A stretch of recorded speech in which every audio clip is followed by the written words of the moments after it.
so there's this fairy tale that we tell about capoeira. We say that capoeira is a fight disguised as a dance. And so the dance-like aspect is in order so that, when the police came by and they saw people, playing capoeira, which basically is them training to fight, they would start dancing. Or it would look so much like a dance that they'd be like, oh, okay, they're just dancing. But in reality, if they were caught dancing, they could also be arrested, beaten, what have you. So, it doesn't make sense to disguise one thing that's illegal as another thing that's illegal. And I hope you're going to get away with it.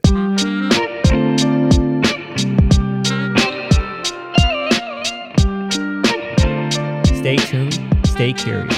Enculturation podcast. This episode features Mestre Versátil, who is one of only a handful of capoeiristas that have achieved this level of mastery within the United States. He is a member of Capoeira Batuque, student of Mestre Amém Santo, passed down from the legendary Mestre Valdemar da Paixão. Some topics we covered were capoeira's cultural and historical lineages, its role in Brazil's national identity and uprisings, the importance of language, music, and axé, deconstructing male dominance and patriarchy. Also discussed were the physical, spiritual, and mental benefits of this art form. We also talked about a suite of capoeira, martial arts, and movement-based therapies that he developed called the Warrior Class. Wow. Welcome to the show. Really appreciate you being here. I'm glad to be here. Having seen some of your other podcasts, I am just kind of buzzing to be here in this seat. You bring out a lot of good stuff in the folks. So that means a lot. I really appreciate that. You recently transitioned from being a contramestre to mestre, right? Correct. Yeah, congratulations. Thank you. It's been about a year now. It had kind of gotten pushed back because of the pandemic. And by the time it happened, a lot of us were kind of like, let's just get it over with. But Mestre Amém was like, no, we're going to have a whole separate ceremony on a different day than the normal graduation. And make sure to invite everybody and really send you off into this next stage of your life as a capoeira. So it was very, very special. A lot of the community came through. A lot of my old students, even some of them who don't train anymore or had stopped training because life priorities or because of the pandemic. So it was really a beautiful reunion, and it just felt great to be recognized in that way. Yeah. Can you speak more about like the different meanings or associations within the, the different ranks, right? So I think it's more common to understand what a white belt or black belt means, right? So in this regard, can you break that down? Well, I mean, rank is an interesting topic with regard to capoeira, or actually any art or cultural manifestation. But for us, mastery is the highest rank. Sometimes there are divisions of mastery, like I'm the first level. There are sometimes 3 or 4 different levels of mastery. But you start off just as a student, and after a few years, in my group we have a rank called monitor, which is the student teacher rank, where you might run the kids' classes or assistant teach some of the normal adult classes. And then there's instructor, where you're pretty much cleared to teach adults classes and larger classes with permission and guidance from your teacher. And then we have professor, which is a fully graduated student. So you're not a master yet, and you're not carrying lineage, but you can basically teach whenever and wherever you want. You have the keys, basically. And then you have my previous rank of contramestre, which is like the first point at which you yourself carry lineage. And what does that mean, you yourself carry lineage? So when I was professor, my students and myself referred to my mestre Amém, as mestre, because he was all of our mestre. But now, when I became contramestre, then my students' mestre is me, and then my mestre is Mestre Amém. So now their lineage passes through me, kind of in the official way. If you were going to chart out like the lineage, then I'm my student's mestre, and then Mestre Amém is my mestre. Is there like a term for grandmaster in capoeira? Grand mestre. Okay. And sometimes that is considered somebody who is a master, who's graduated masters. So Mestre Main would be a good mastery. Sometimes it's a title given to a Messi who's kind of in the older stages, but usually somebody who's graduated masters and has a lot of respect within the culture. Yeah, congratulations once again. It sounds like it was a long journey getting there, and so definitely well deserved. So let's talk about how you got here. You did 40 years of martial arts and 30 years of capoeira. Like, how did this all start? Gosh, so both of my parents are martial artists. Oh, great! Wow. So growing up, my father did Tai Chi Chuan and Wing Chun. My mother also did Tai Chi and Nunchaku, and so growing up, regardless of, because my parents divorced before we came back to the United States, and regardless of which house I was at, I had to train. And as I grew up, then I might have had a choice of what to train. So at times I took Aikido, but mostly trained Chinese martial arts. So Tai Chi Chuan, Xingyi, Wing Chun. And then when I got to college, I had seen a stage show called Oba Oba in the late 80s. I was with my uncle who lives out here. We'd come to, in Hollywood, they have, Universal Studios, and they have the Universal Amphitheater there. And the performance was there. And it was this huge Brazilian show, one of the first ones to come and tour the States. And unbeknownst to me, a lot of the famous capoeira mestres were in that show. And they had samba, all these different forms of Afro-Brazilian dance modalities that they performed. It was amazing. And then we saw these two guys playing capoeira, and we had no idea how they weren't hitting each other, how they weren't killing each other on stage. And I asked my uncle, "What is that?" And he's like, "I have no idea, son, but if you ever get a chance to learn it, then let me know." And so second half of the first year of college, my first master comes out for the World Shotokan Karate Championships at UCLA. And she has decided to do a series of shows, performances, and workshops around Southern California. And the first one was at the Claremont Colleges, which is where I went for undergrad. So my best friend and I, he studied Japanese martial arts growing up. I studied Chinese martial arts growing up. And we would always take our weapons out to one of the fields on the campuses and just beat the crap out of each other. Like, we didn't get messed with by anybody. The football players who used to shove folks around were like, "Nah, them brothers is crazy." No, they'd be going at each other with swords. I ain't fucking with that dude.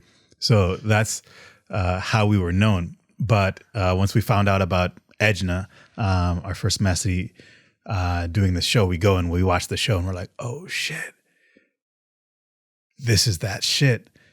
There was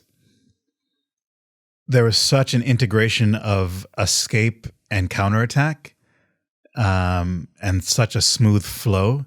It wasn't choppy or blocky the way that a lot of, especially East Asian martial arts, like China, not so much China, Japan, Korea.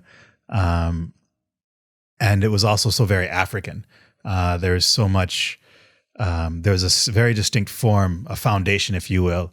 And then there was all of this impromptu, almost dance-like theater that goes on that distracts the other person. And then all of a sudden it looks like you're going to punch somebody or elbow somebody, but you actually sweep their leg out from under them and then they end up on the ground. And whilst they were defending their upper body, they ended up falling. And so there's this misdirection, but this physical creativity and expression, and really fighting psychology that all goes into it, that I could see that first performance. And it, maybe because of the way that Edna, carries herself or teaches her students, it was very plainly a martial art, but also a cultural, a form of cultural identity preservation and expression. You could tell that these were, African diaspora people who had preserved this African culture through the Middle Passage, through slavery and degradation in Brazil, and now had brought this to a place where myself, as an African American, I could study it, and so it was very different. That connection. Would you say it was like a sweet spot between cultural connection, the dance aspects, the martial art aspects, and just what the hell is going on aspect? Especially the what the hell was going on aspect, but yeah, there was this resonance. Like everything about it sung to me. It was everything that I wanted to do. And when I started training it, the human body, only has so many digits, so many arms, so many legs. So all of the styles have a lot of overlap. But as a capoeirista, it's very open-ended. I like to think of it more like Jeet Kune Do than a martial art that like has a static sense of style. So whatever is handy is what you use. Whatever position your body ends up being in, you find a way to escape that position or use that position to your advantage. So you could be upside down on one hand. You could be tripping and falling down a staircase. You could be jumping through the air.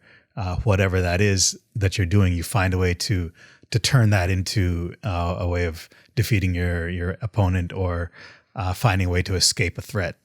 Yeah, I hope this analogy doesn't offend you or other capoeiristas out there, but it kind of reminds me of like a human slinky. Because Very like much slinkies so. just bend and fold and travel any direction, ripples the energy, and it's very mesmerizing. It's actually that's an oddball way of putting it, but it's so accurate. It's so accurate, especially when folks are really in tune with their bodies. Have developed like capoeira. You can do capoeira with regardless of what your body is like. There are ways to do it even if you're in a wheelchair, right? But when you've really worked with your body and gotten into it, and you develop a certain level of flexibility, ability to invert, so you can.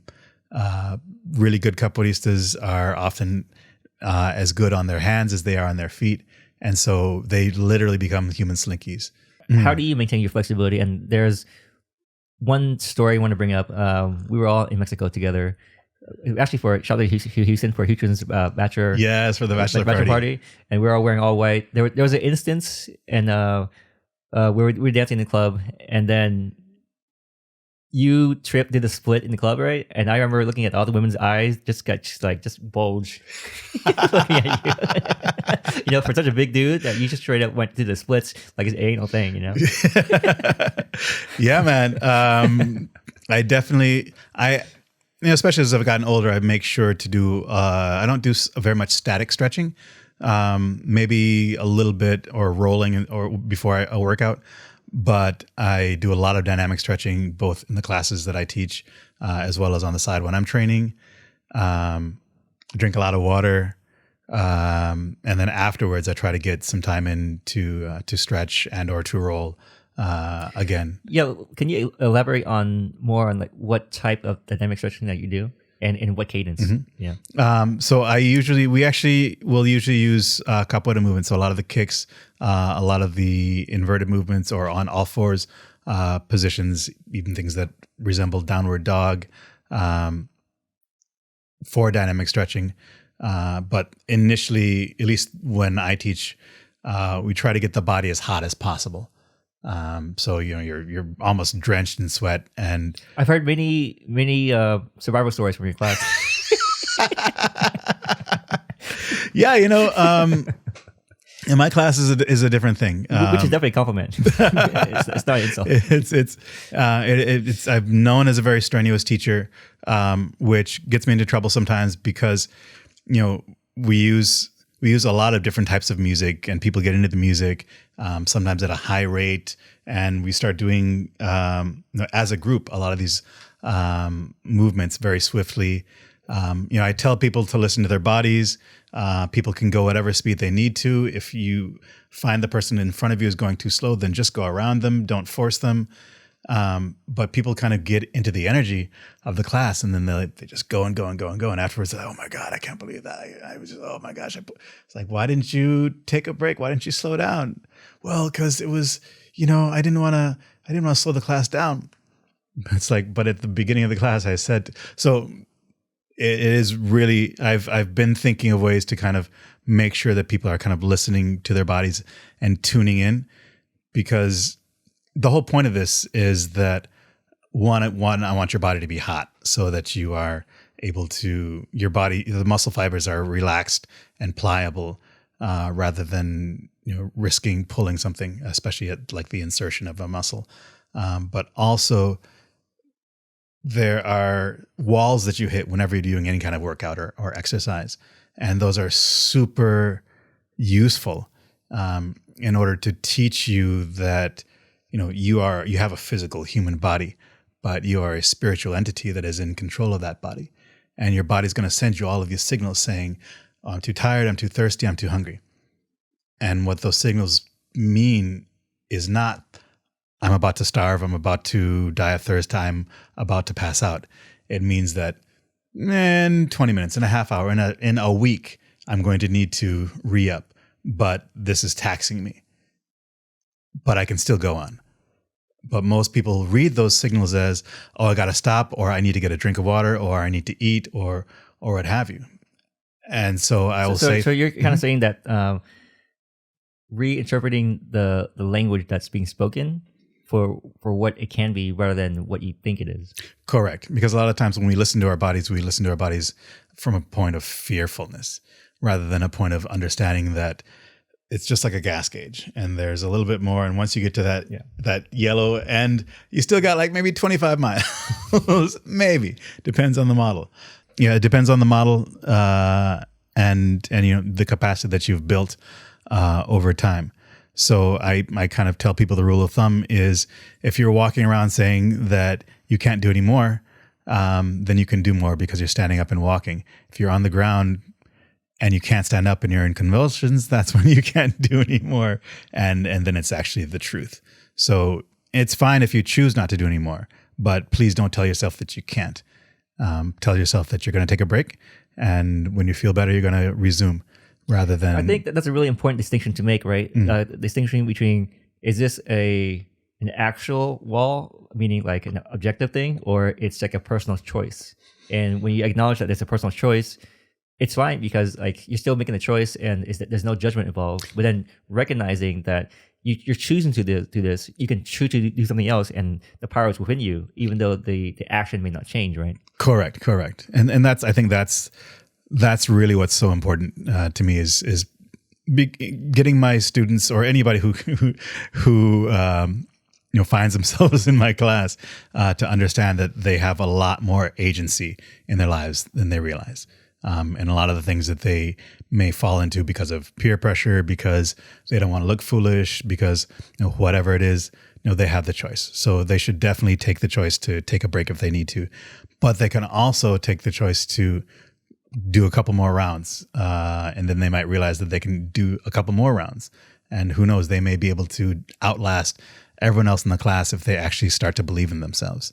And getting people to risk believing in themselves is kind of my primary goal in that case. So would you say that in line with the training techniques or dynamic stretching, right? Mm-hmm. Like the core component of what you're talking about, if I understand you right, is allowing yourself to go into this space and come out of it, and then go into it and come out of it, right? Whether it's like a mental space or it's actually a range physically that you're reaching. Maybe, and the more you come in and out of it, the more you are able to do that smoothly and naturally, versus you come into it, you hold, and you don't know what it's like to come out and in. Is that kind of what you're referring to? That is one of the methodologies that we'll use, definitely. Especially again when we get into, like we said, the dynamic stretching, also partner stretching. We'll do stretching sets where a person gets to their limit, and then we have them resist and then relax. And then all of a sudden they find that they have another, 5 degrees of motion, and then they'll repeat the same thing. So how long have you been doing dynamic stretching for? And what kind of results did you get when you were doing static stretching? When I was doing static stretching, I had a lot more, micro tears and hamstring tears and things like that happening. A lot more issues with my ankles. I've got really long legs and they're massive. So, I just had to figure out a way to continue to maintain my flexibility, but not risk hurting myself. And then the older I got, the more you get the stiff back and all that. But then as soon as I started really concentrating on warming up and then doing dynamic stretching, it freed my body. And did you ever try any isometric loaded holds, such as, for example, if you're doing a split, you're doing a split not on the ground with your whole legs on the ground, but maybe just with your feet touching, and then weights loaded on top? Have you tried any of that stuff? I haven't done it with weights, but I've done it with body weight, and that also helps. Would you say that form of remaining active is also a form of dynamic stretch, or do you have to go in and out of the movement? To me, that's also a dynamic stretch, and it's going to depend. If I'm doing that form, then I'll start at a higher split and then hold and resist, and then go down lower, hold, resist, then go down lower, hold and resist, and then get as close to the floor as possible. Or if I'm at a club, I'll go all the way down to the floor. Oh, and then start again, and go back through the same cycle. If you don't mind me asking, how old are you this year? I am. So this is 23, right? So this year I will be 50. Whoa! Wow. Yeah. Man, you're one of those people, and I have a few people in my life that give me this feeling where I never know how old that person really is in any decade, right? Like straight up, you ever seen those movies where the same person looks the same age in every decade, and it turns out they're like immortal or vampire or something like that? Well, you've seen me during the daytime now, so you know I'm not a vampire. Yeah. Wow. Okay, so let's go back, backtrack a little bit and talk about the origin and history of capoeira. So you mentioned that it originated in West Africa, I believe. Correct. Okay, so correct. Yeah, so let's start with that journey to Brazil and to America. So it's interesting because a lot of times, as is with a lot of African diaspora culture, we kind of tend to talk about the history starting with slavery or starting with colonialism, and I appreciate that you remember to bring it back to West Africa, because really that is where it roots west, and even North Africa when you're thinking about some of the instrumentation. But so in general, when we're talking about capoeira, we're talking about movement arts that come from places like Angola, like Senegambia, Nigeria, basically any place where, and if you look at the slave records, you can find out where Africans were brought from Africa to Brazil. And of course, Africa, just like any other continent, people move around. So there were people, from North Africa, people from Southern Africa, who also may have gotten caught up in the slave trade and shipped to the Americas. However, the majority, at least if you're looking at Brazil, you can find from Angola and the Congo region. And because of that, you find aspects of Ngolu, which is called the zebra dance. It is a coming of age ritual dance combat form. There's similar forms to that around the Congo. So did this art form already started developing in Africa, or those people who came to Brazil then developed in Brazil? So it was, the way that I tend to prefer to look at it is there were multiple art forms in Africa. When they were brought together in Brazil, people were forced to work together, to fight together. Then there was a merging of the cultures, and that became the Afro-Brazilian culture. And so you have, different dances that may have more of a Congolese influence, some that may have more of a Nigerian influence. You have spiritual systems from the Congo, as well as spiritual systems from Nigeria, as well as from Senegambia. You have Islam there, you have Ifa, and then you have the Congolese culture. You also have aspects of, again, the same martial arts, the Ngolu, from Angola, dambe from Nigeria, which is kind of a sword and shield boxing form. There are, there are headbutts, elbows, but it's a lot of punches. And then you go to Senegambia and you have lamba or la lutte, and that is a grappling form wherein there's no grappling on the ground, but a lot of like big throws and sweeps and such.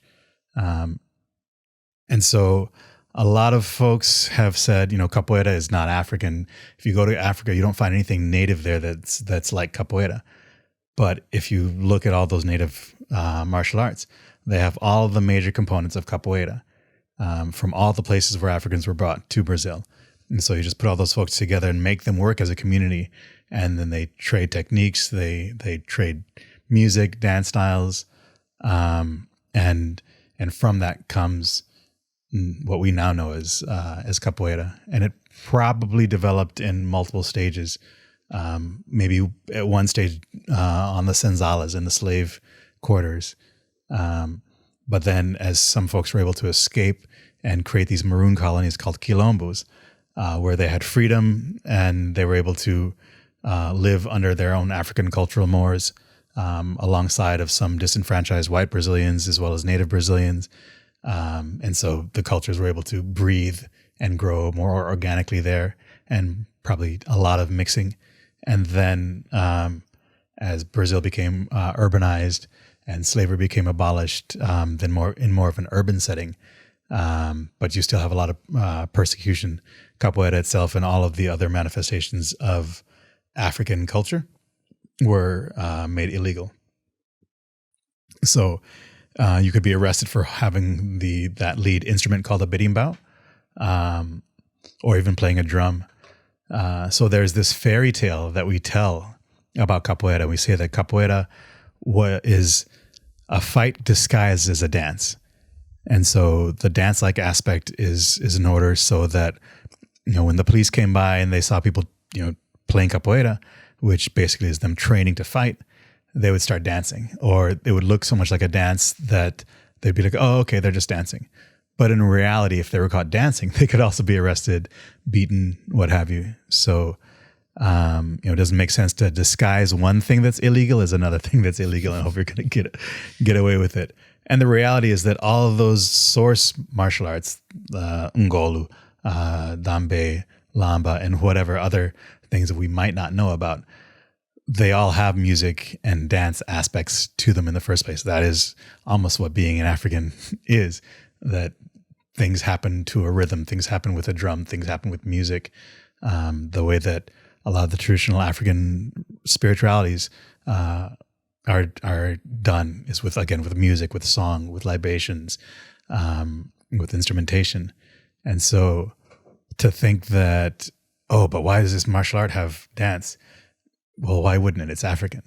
And actually, if you look at a lot of traditional martial arts around the world, before they became sports, when they were still either battlefield martial arts or cultural manifestations, they were done to a drum or to an orchestra. Muay Thai, Kali Silat, like all of the Southeast Asian martial arts, karate or te in Okinawa had music. So it's not something that's really foreign to martial arts, but it's something that gets stripped away as the art becomes a sport. Was there something unique about Brazil where this art form was incubated there versus the same communities being exported elsewhere, but capoeira didn't get created there? Well, it's so if you look around the Caribbean, South America, you actually find a lot of African martial arts, stick fighting martial arts, some martial arts that look like capoeira, like if you look Martinique, you have Laja or Dami, and Madagascar. So you're saying that kind of the same breeding process was happening elsewhere, but it's just a different output. Exactly. And some of the outputs were very similar. But the United States was different. We still have like 52 blocks, knocking and kicking, and some African martial arts that survived, but on a very low profile, not very well known. And that's because here, very specifically in the United States, families were sold apart, so that people had no idea, where they were from. They weren't able to maintain their languages. They weren't able to maintain their culture, and so we have very thin traces of our African culture as descendants of slaves in the United States, but they still are there. In African American English, for instance, you have like the habitual be. You have words like dig, like can you dig it? Comes from a word, I think it's in Akan, but I'm not quite sure. So if y'all know, then let a brother know what language it's from. But the word is dega, which means to comprehend. So if you say, can you dig it? It's actually an African word meaning, do you comprehend what I'm saying? Fascinating. I've never heard that before, but that's super interesting. But I dig it. Hey, so the threads that we have as far as like what our cultures are very thin. Most African Americans don't really know what nation they come from. If they do 23andMe now, some folks are starting to find out, or actually, I think African Ancestry is one of the premier services now that will like drill down to like the exact people. And is that like an ancestry service that's tailored for Africans? Correct. Okay. Correct. And have you done it? I have not, as yet. My sister did though, and she came up with Algeria, which is super funny because I guess like North Africa, we're all kind of like similarly the same people, but she got Algeria instead of Tunisia. It's like, oh, that's interesting. Yeah. So in the States, we just don't have that knowledge of who we are, which. It's interesting because that's why we're Black rather than we have, like, for instance, in Brazil, people know that they're Negunago or, Jeje or Ijesha. They know what nation they come from in a lot of cases. In a lot of places in the Caribbean, they also know kind of what parts of Africa their families came from and can, if they, like when they do analyses of like the different Creole languages or Patois, they can say, okay, comes from this language or these Bantu languages over here, and we can tell where these people are from.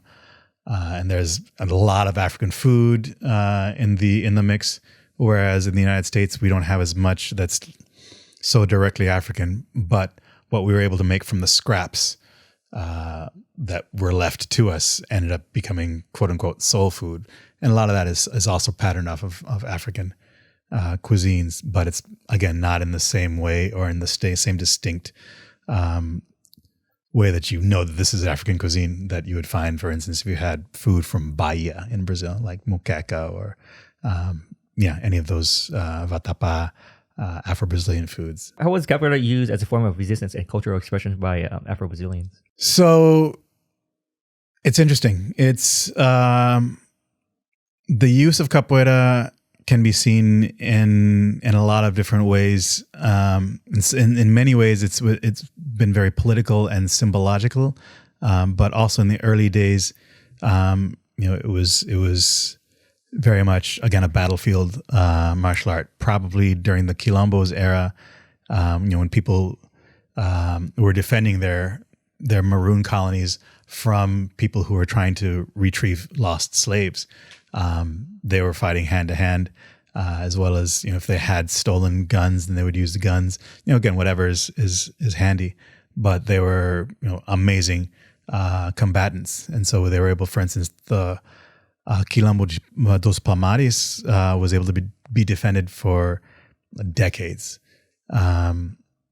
until they brought in cannons to completely demolish the place. But the place was like the size of a small state in the U.S., like a New England state.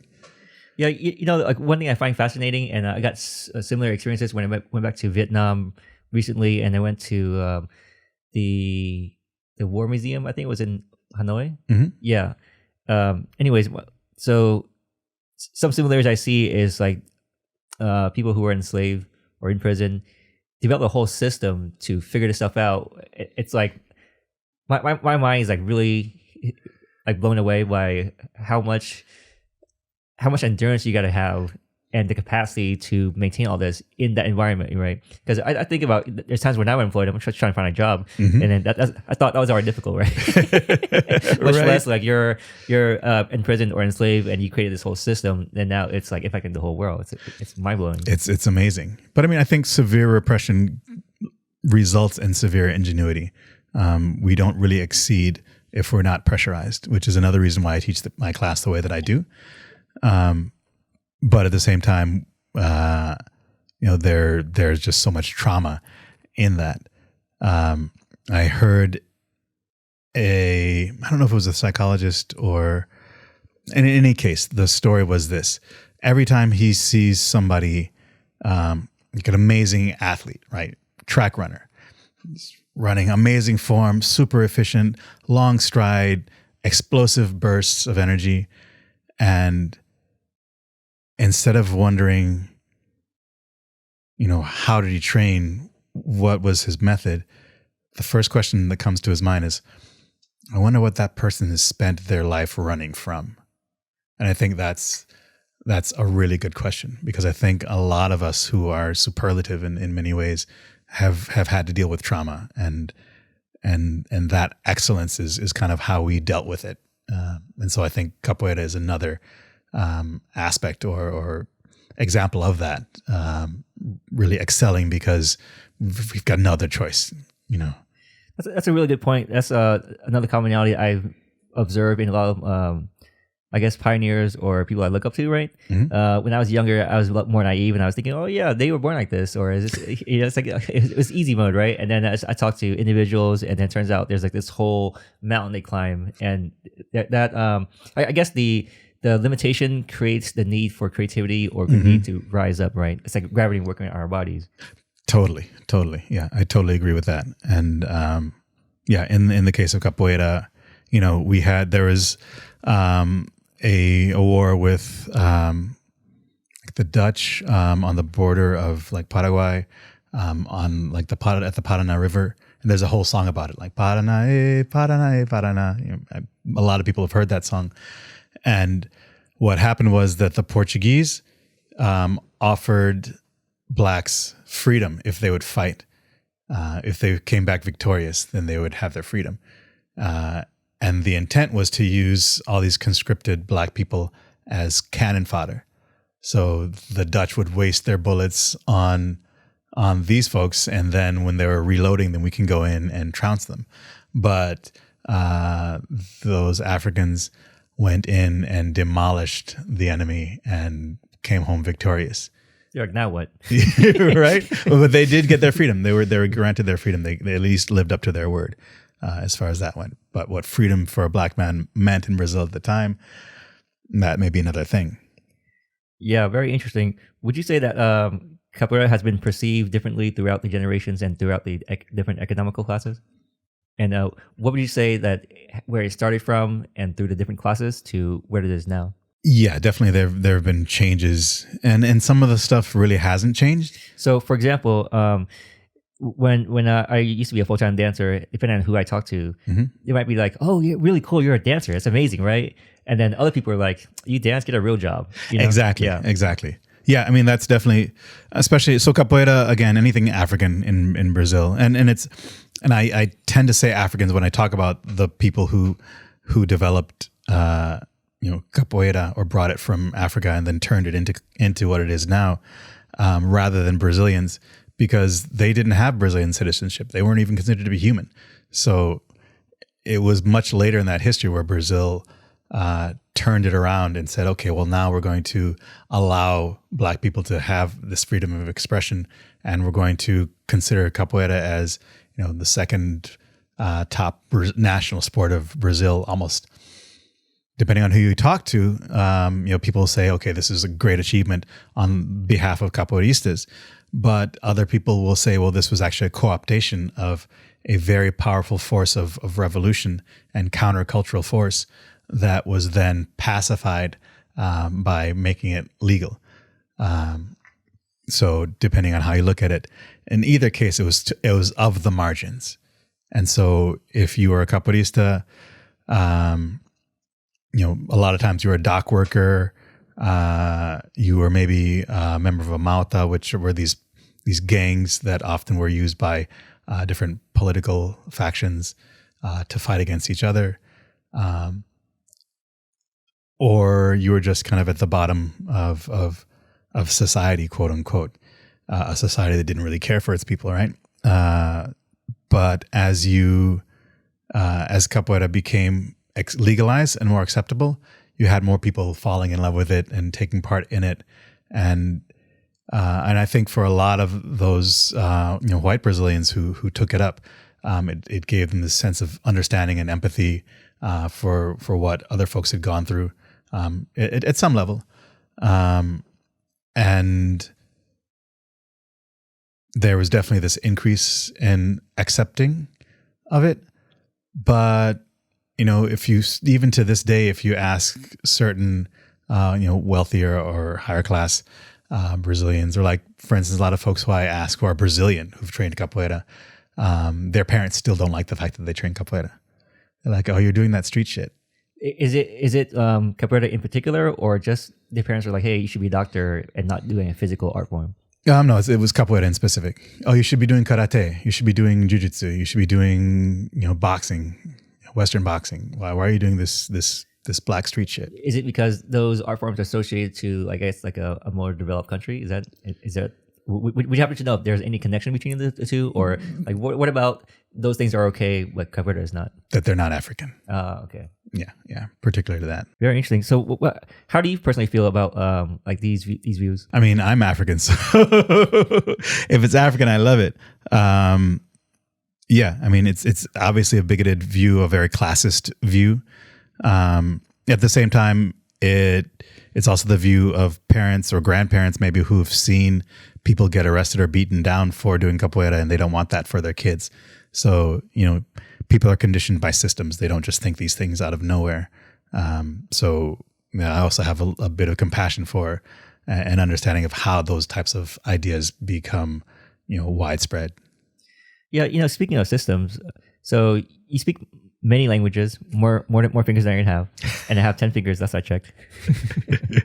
And you also do a variety of martial arts, right? Would you say that capoeira has a certain mindset to it, and has it defined your personality, your worldviews? And if so, can you explain more about that? Yeah, I think there's a convergence there between kind of, growing up both in the Middle East during war times as well as in Detroit. You gain a certain level of, let's say, hypervigilancy. And so just walking down the street, seeing people as I walk past them, I kind of automatically know, what I need to do to that person in order to stop them from doing anything to me. Not that I walk down the street and people just attack me out of the blue, but that's just how my vision works. When I look at a person's body, I see targets. And so capoeira in and of itself is very much about situational awareness, either within the context of the game or even just socially. So we do a lot of things non-verbally, and we try to communicate and understand things very much non-verbally, so that we can learn to intuit things and to see how to read the room, how to read somebody's intent, how to misdirect somebody's intent or attention. And so in that way, I think capoeira very much goes with, I think maybe that's one of the reasons I excel at capoeira, or at least in the way that I do capoeira. I'm not the prettiest mover. I used to be a lot more acrobatic, but as I've gotten older, I enjoy the theater of it, as well as the tactical aspect of it. So I tend to be very much more martial in the way that I play, I believe. But yeah, capoeira is very much this way of understanding situations and how to ease through them in the most safe way. So you're saying that situational awareness, or that's a sphere of awareness around you, is ever present even when you're not playing capoeira. It's just even social situations when you're having dinner even. Correct. And that's always been the case. But capoeira allowed me to realize that.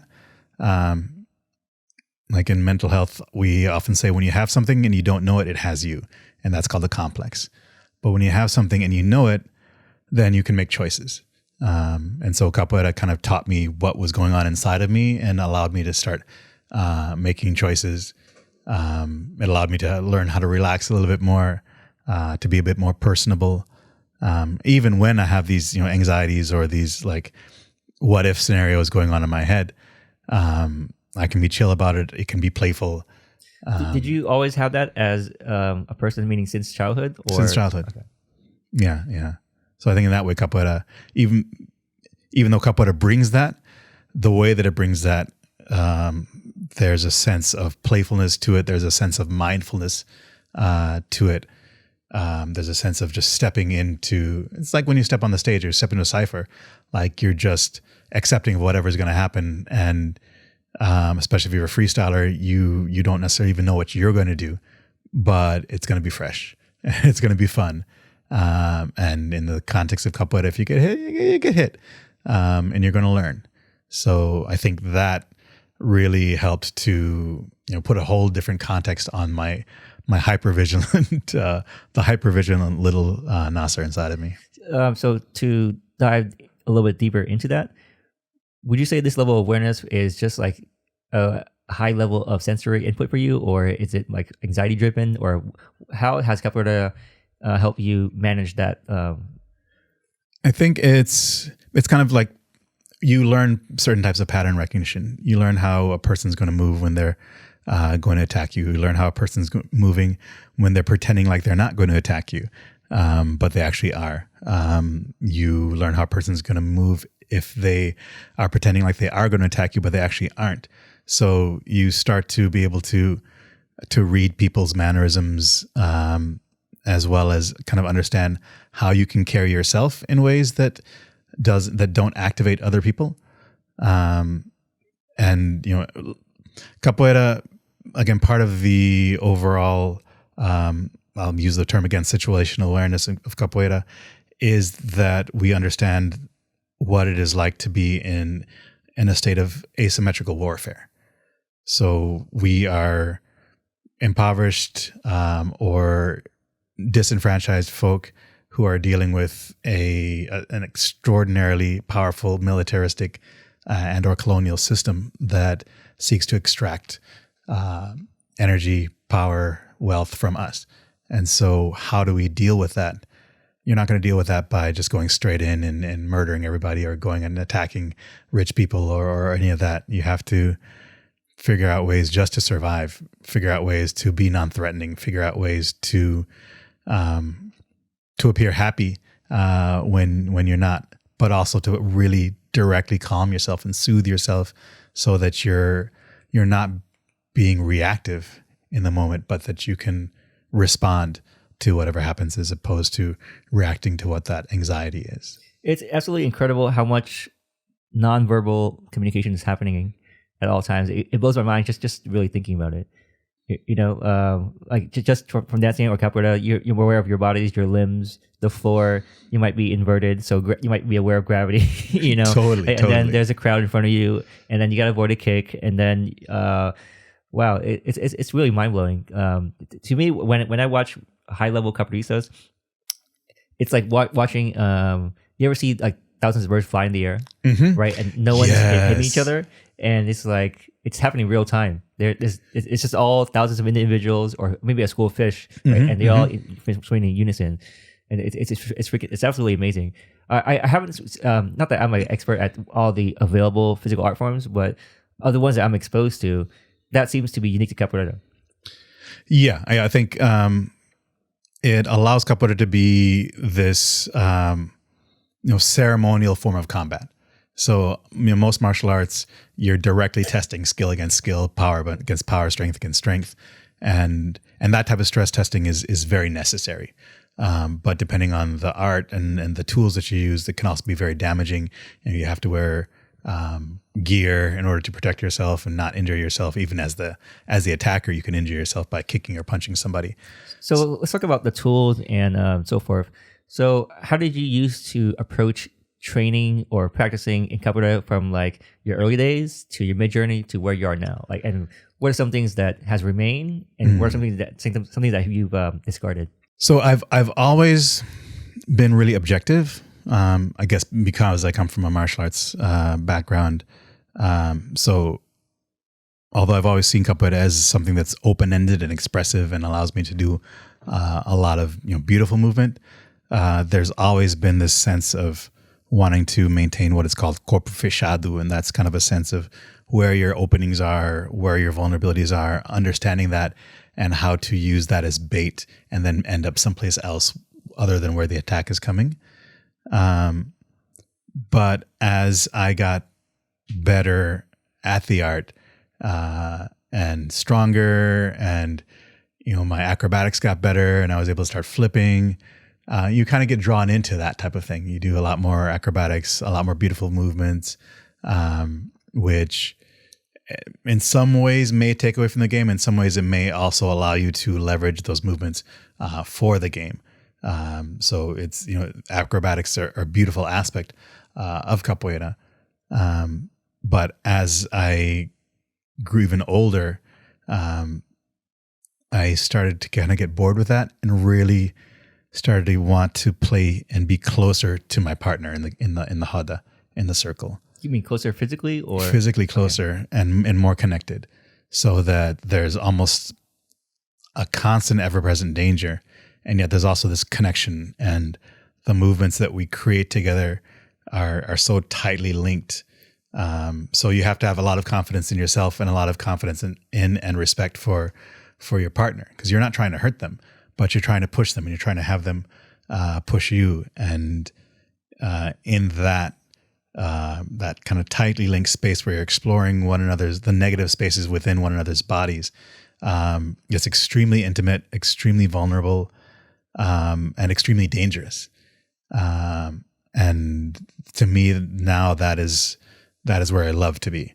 And if I get shoved around, it's great. If I shove the other person around, great. But when we have this almost this flow that occurs, and then after the game, like someone's like, that move you did, what was that? That was amazing. And you're like, I don't remember anything. I just remember the feeling. I just remember the connection. I remember more about what the other person was doing. I feel like I was inside of their head, and not even inside like my own head, but I was in both of our bodies at the same time. Would it be fair to say that was like a moment of reaching the flow state? Very much so. That's how the flow state feels for me in capoeira. It's that like you're in your body, but you're also in the other person's body. You're not so much in your head, but you're also somewhat in the other person's head. And there's just this full range connection with the other person, with the circle of people that are around you, with the music and the people who are singing. It all becomes connected, and it all becomes this flow. It's really amazing. So talk a little bit about what are the components of a good game, and what are some of your fondest memories of a game? So this is always up for debate, like what makes a good game. But I think that question in and of itself really helps to push forward capoeira as a sport, which I don't think is a bad thing. For instance, some folks want capoeira to be in the Olympics. Some people are like, that's not how we do it traditionally. Some folks love having tournaments. So for example, in dance, right? Like I used to be really, oh yeah, that was a good set. That was a great set, right? And I was very set oriented. And now I'm like very turned off whenever I get into that mode, or whenever I see that, and I'm like, was I even connected to myself, the other person, or the music? Right? Yes. So yeah. What are your qualities that you look for? Well, I think that's it. I think that's kind of like different people end up having their different opinions thereof, and for me, it really is that connection. So when I see a game that's really in tight, and the first thing is that it's like if you're looking at a video on YouTube and you see people dancing to music in this video, right? And you turn off the music, like you turn the audio down all the way, you can still see the music in those people's bodies. If they're good, yeah. If they're good. And so that is what I look for. If I can like filter out the sound, I can still see the music in the players' bodies, then they are in accordance. And then if I see them like in close and there's that connection, even if they like move in and out, There's a certain connection. Sometimes there'll be physical jokes. There'll be slapstick when there's that theater. When there's no ego, people are nearly getting killed every 3 seconds, and they're laughing about it and joking with one another. To me, that's the ultimate. Some of the old mestres used to say, the old capoeira had a lot of danger, but not much violence. And the newer capoeira tends to have a lot more violence, not as much danger. Can you elaborate on what that means? So the intelligence of capoeira is that you hide the intent of your attack. And so if you are really using your body expression, the person doesn't really know what's coming until it gets there. And they have to use their intuition and their pattern recognition for body movement to then know what's coming and with the right timing get out of the way and then return with a counterattack. And that's extremely difficult because a person's really trying to be tricky and trying to fool you. But if a person is really more concerned with being as strong and as fast as possible, to build up speed and strength in an attack, you actually have to wind up. And so that wind up is actually telegraphs a lot. So a lot of the really powerful games that you'll see, like it's super athletic, amazing kicks. If anyone gets caught with one of those, they are dead. But it's hard to catch somebody with those because you can see it coming from a mile away, because a lot of times people are really, again, working on that speed, strength, explosion, and not as much what we call manjinga, the duplicity, the hiding your intent. And so for me, I really like a game that has that hiding of the intent. You never really know what's going to happen. Would it be fair to say that the hiding intent takes another level of skill? Very much so. Very much so. And like none of it's easy. The super athletic games are also not easy. The agility, the acrobatics are not easy.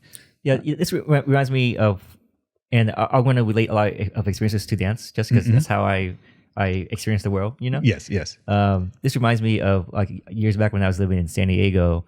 And I was working out and training for years. I'm like, yeah, I'm getting stronger. I'm feeling myself, right? Mm-hmm.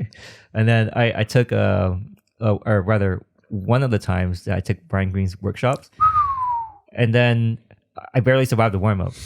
Actually, I can't. I mean, I'm still here, so I'm still alive, right? But I don't think I survived the warm up. And I was like, damn, I worked out for like 4 years and can't do this warm up. But he was just looking and laughing, and he's very very sarcastic, like smirking face. But he made it look easy. So I guess I would relate why he was hiding whatever he was feeling or intent, Yeah, definitely. I mean, Brian is super smooth. I mean, oh my God. But yes, yeah, we make these things look easy, but it's because of tons and tons of grueling training and thinking through and letting go. A lot of physical work, but also a lot of internal work that goes along with it. And I think that is really what, to me, makes a better game. So what are some of your fondest memories? So I think my favorite game there's out here in the Bay Area, there's a school called UCA, United Capoeira Association. It's kind of a federation of schools under 3 mestres. I think that's where Odie and Giraffe are, right? Exactly, that's where they're at. And so, their mestres recruta, and his mestres are Mestre Ha, Mestre Acordeon, Mestre Sueli.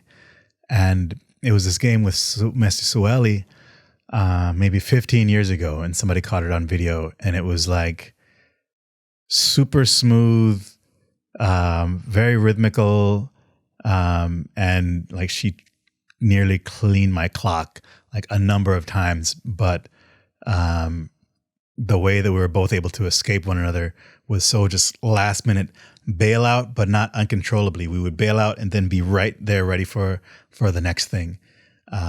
It looked like it was choreographed, but there was just so much danger in it and so much joy at the same time. It's still to this day is, I think, one of my favorite games ever. So there's how everyone else sees what's happening that you two are doing. Mm-hmm. And then there's your own personal experience of it, right? So what was your own personal experience in that moment? It was again, it was this connection. Also this fear, like, oh, this is it. Like I'm at the state where I won't be surprised if I get knocked out and then wake up like in a back room later on. but here we go. Do you ever feel like time slows down when you're in the game? Yes. And this is actually one of the things I tell my students, because, sometimes they rush, sometimes they're really trying to go fast and trying to beat somebody else to the punch. And I'm like, instead of going faster, what you need to do is let time slow down, and then you'll be right on time. And of course, that doesn't make any sense to anybody who's listening. But when you experience it and you feel that time slowing down and that crazy like time dilation that happens, then it does make sense. And I think it's not something that you can explain, but something that once you experience it, then it's like, that's what he was talking about. I absolutely agree. And again, I relate to it in a dance form. Mm-hmm. There's times when I've danced and I got so lost where it's like there was no time. Yes, I came out of it, and how long has it been? Yes. Let's talk about the significance of music and singing capoeira. Yeah, how important is it, and how do you pass it on, and how do you even like maintain it? So, if you look at the way that the roda, the circle, the cipher of capoeira is constructed, you've got like all the instruments in the middle, like in the front, basically, and then the circle goes around. And right here is called the bateria. This is where the band is. And in a modern Angola, as well as contemporary arrangement, you have like 3 berimbaus and atabaque, which is a drum like a conga. Sometimes they use a conga instead. A couple pandeiros, which is like tambourines. And then a couple other smaller percussion instruments. And there's some variations. Like back in the day, you'd find like a cavaquinho, like a banjo or a ukulele, maybe a caixa, or even like Mestre Valdemar liked to use a whistle. So there was variation in that. But that bateria area, the pé do berimbau, where you start the game and finish the game, is basically where all the axé, where all the spiritual energy kind of comes in. So our sense is that axé is pretty much like chi or ki, kiko. It's that the energy of life's breath, right? That courses through every living and inanimate thing. And it's also the energy of ordination of divinity, right? Let it be, or so it shall be, kind of thing, right? So we channel that not just individually, like in Eastern martial arts, we channel it through our bodies by breathing and by concentration, by meditation, stillness, and explosion.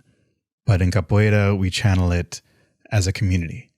So through the bateria and around the circle and into the roda. And the medium that energy is conducted through is the music. So the music doesn't have to be loud. It doesn't have to be huge in order to be energetic, because these energies don't travel on amplitude. It's not AM, it's FM. So it's frequency. And so if the frequencies are all aligned, everyone's really singing either in key or in harmonies, the instruments are tuned properly, and they're all being played not overly aggressively so that you can hear everything distinctly. You can hear everybody's voice distinctly. It creates this permeation of energy that then the players are able to feel and resonate with and play. So that's really in the moment of the game. That's one of the key functions of music in capoeira. It provides that spiritual energy. It provides the ability for the players to do things that if there was no music, they wouldn't have been able to do. And then secondarily, it's like a time capsule of historical information, because so much of our history as Africans is, and a lot of indigenous folks around the world, it's not written history. It's all spoken word and passed down. We have griots who could sing, a whole village's entire lineage and history. I recently only started to realize and accept that just writing print text is like a form of technology that not everyone had access to. Yeah, very much so. And we forget that because we're educated through books and through. Yeah, sometimes I think, oh yeah, written iPad word. or computer is technology, but technology is pen and paper. you know? Totally. Yeah, Totally. just the characters. So that the fact that we're it's pre-technology then means that things have to be internalized. And so a lot of the songs that we sing are historical songs that talk about significant figures in capoeira. Some of the songs are brought from candomblé, so they talk about different archetypal or spiritual entities within the Yoruba cultural landscape, that pantheon. In a lot of cases, it talks about Africa. It talks about the quilombos. It talks about escaping. Some of the songs are like North American Negro spirituals, like Wade in the Water. So Wade in the Water, and a lot of the other spirituals were code. So it's very Christian sounding. Wade in the water, get baptized. But in reality, the message of the song is: remember, when you get that chance to escape, plot your travels through as many bodies of water as you can, so that you can throw off the scent of the dogs. Well, so it's like, or it sounds like it's a song, but also like in a plan, right? Mm-hmm. Yes.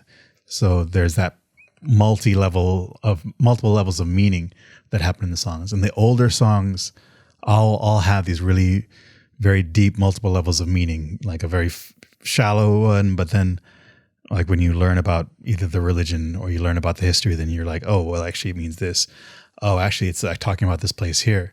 And that also allows people to, if they're running the Hada, you can sing a certain song to a person in order to let them know, okay, you need to watch out because this person is really strong and they're sharking you right now. Like, you think you're doing really well, but they're about to knock the shit out of you. So be careful. You've bitten off more than you can chew. Or they're rhythms of music that were possibly played when the police would come, called cavalleria. So I'm hearing that music and singing is extremely, extremely important in capoeira. How do you teach your students this? There are a lot of ways, especially during the pandemic. Was interesting because, again, we were like in our home studios like this, and so for the first few months, I was like, okay, this completely changes the educational modality, but it also allows us to do some things. So I created it was like broken up in like 15 to 20 minute segments, and the first 15 to 20 minutes was Portuguese language. And then it was music. And so we were able to I could show the lyrics like on my computer on everybody's screen, and then we could go through the lyrics, talk about the meaning, talk about the pronunciation. And like when we're in the studio, maybe we have a dry erase board. My handwriting is shit. So people are like, could you rewrite that third word there? But with a computer, it's like, you just mouse along and you can follow along with the lyrics. It's really easy. The musical genres that a lot of people, maybe that's younger, would listen to now, whether it's like hip hop, funk, or house and electronic, right? Yes. The songs that I've heard played in capoeira games or Hoda is completely different, right? So how do you build connection from your students or from a new person to this sound? It's very difficult. It depends. It depends on the person, really, but it can be very difficult because, one, you're singing in a language that most of the folks here don't know or understand. And even if you speak Spanish, the phonics are so completely different that it's like it's written this way, but it's pronounced that way. What the hell? And then the sound of the music, they're very, like, the instruments that we play are ancestral instruments. So the Berimbao is a one-stringed percussion instrument that is the ancestor of every other string instrument, but is probably... Is that the first string instrument? Correct. Wow, I didn't know that. And it most likely the closest to it as far as modern instruments wouldn't be like a guitar or something. It would be a piano, because it's a piano is also a percussion string instrument. And so you have like this single string instrument that you're trying to get 3 or 4 or 5 different sounds out of. And then you've got some drums and a heko heko, which is like a wiro. It's like korr, korr, that little frog rattle thing. Kashishis, pandeiros. And so it's not a sound that we hear in, like, it's a very folksy sound. And it's not what we hear in popular music. Yeah, can I be honest with that? How I hear that sound? Hopefully this doesn't offend anybody out there.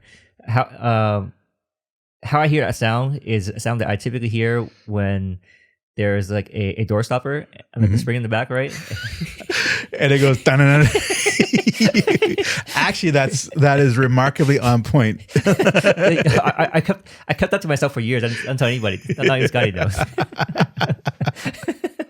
But it's a similar sound. Yeah. So, you've got 3 of those at the same time, and hopefully they're tuned so that they're in harmony, and then you get a good sound together. But it can be sparse, it can be bare. And the singing in and of itself, like Mestre Accordion's group, UCA, they tune themselves to the Western musical scale, which is an innovation, but it creates beautiful music. And yet then you have like the other end, which is like just drunken bar brawl type music, like after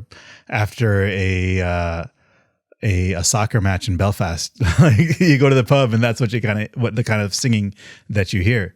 So it can be anywhere along that spectrum. So it's very accessible for the singers and for the participants, but because of that, for people who are like just bystanders, if folks haven't really sharpened their craft as musicians, it can be like you have to be patient with it in order to really listen to it. Would you say that life experience is a necessary ingredient for connecting to these songs, which have a lot of like struggle and hardship and meaning? I think life experience definitely creates empathy. Right. And so because these songs are songs of struggle, songs of, pain, hardship, there's also some are songs of love and divinity and loss, what have you. Definitely the older I've gotten, the more I've understood the importance. Yeah. And it's hard, like when you're teaching the songs, you're teaching the lyrics, and some people are super motivated and like they're, the third class they come to, they're trying to speak to you in Portuguese, and they're like, you're like, whoa, damn, that's amazing. But most folks, they're just like trying to get through it, trying to learn so they can, do the funky movements and like learn how to flip. So you have to present it consistently, which is difficult for me because, again, as a martial artist, I'm like, all right, let's get to kicking. So I have to really like discipline myself as a teacher to try to have music practice every day, because no matter how many times I say it, my students may or may not actually go back home and practice their music at home. So it's difficult. So you really have to provide a space to be able to critique and to be able to help polish folks' technique, and to get the rust off in class. What about okay? So earlier you mentioned Ashe, right? Mm-hmm. So when and if you see your students having that moment where they're connecting, would you say that their connection to the music is a lot stronger after they first experienced that? I think it all comes together. I think that when they feel that is, it's like when you do well and you actually like you get to that flow state, and then everything starts to fall together, and you start to kind of understand. And you can't necessarily recreate it by forcing it, but you learn how to relax into it.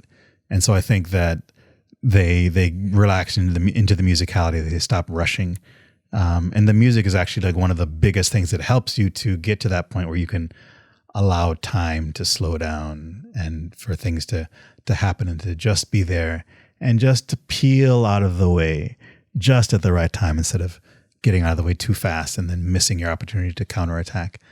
So yeah, all those things kind of come together with that musicality. Yeah. Going back to dance, so everyone associates me to house music and house dance, right? Mm-hmm. But not everyone knows that I actually used to hate house music. Really? Yes. I actually used to hate house music. Hate is a strong word, but my younger self used that word. My present self, I wouldn't use that word, right? Mm-hmm. But I used to be like, what is this repetitive? This is whack, and blah, blah, blah. And so the connection is, I imagine new students getting into the world or into the capoeira world might like not know what is happening or what's being played and why, right? And maybe have resistance to it, right? Yes.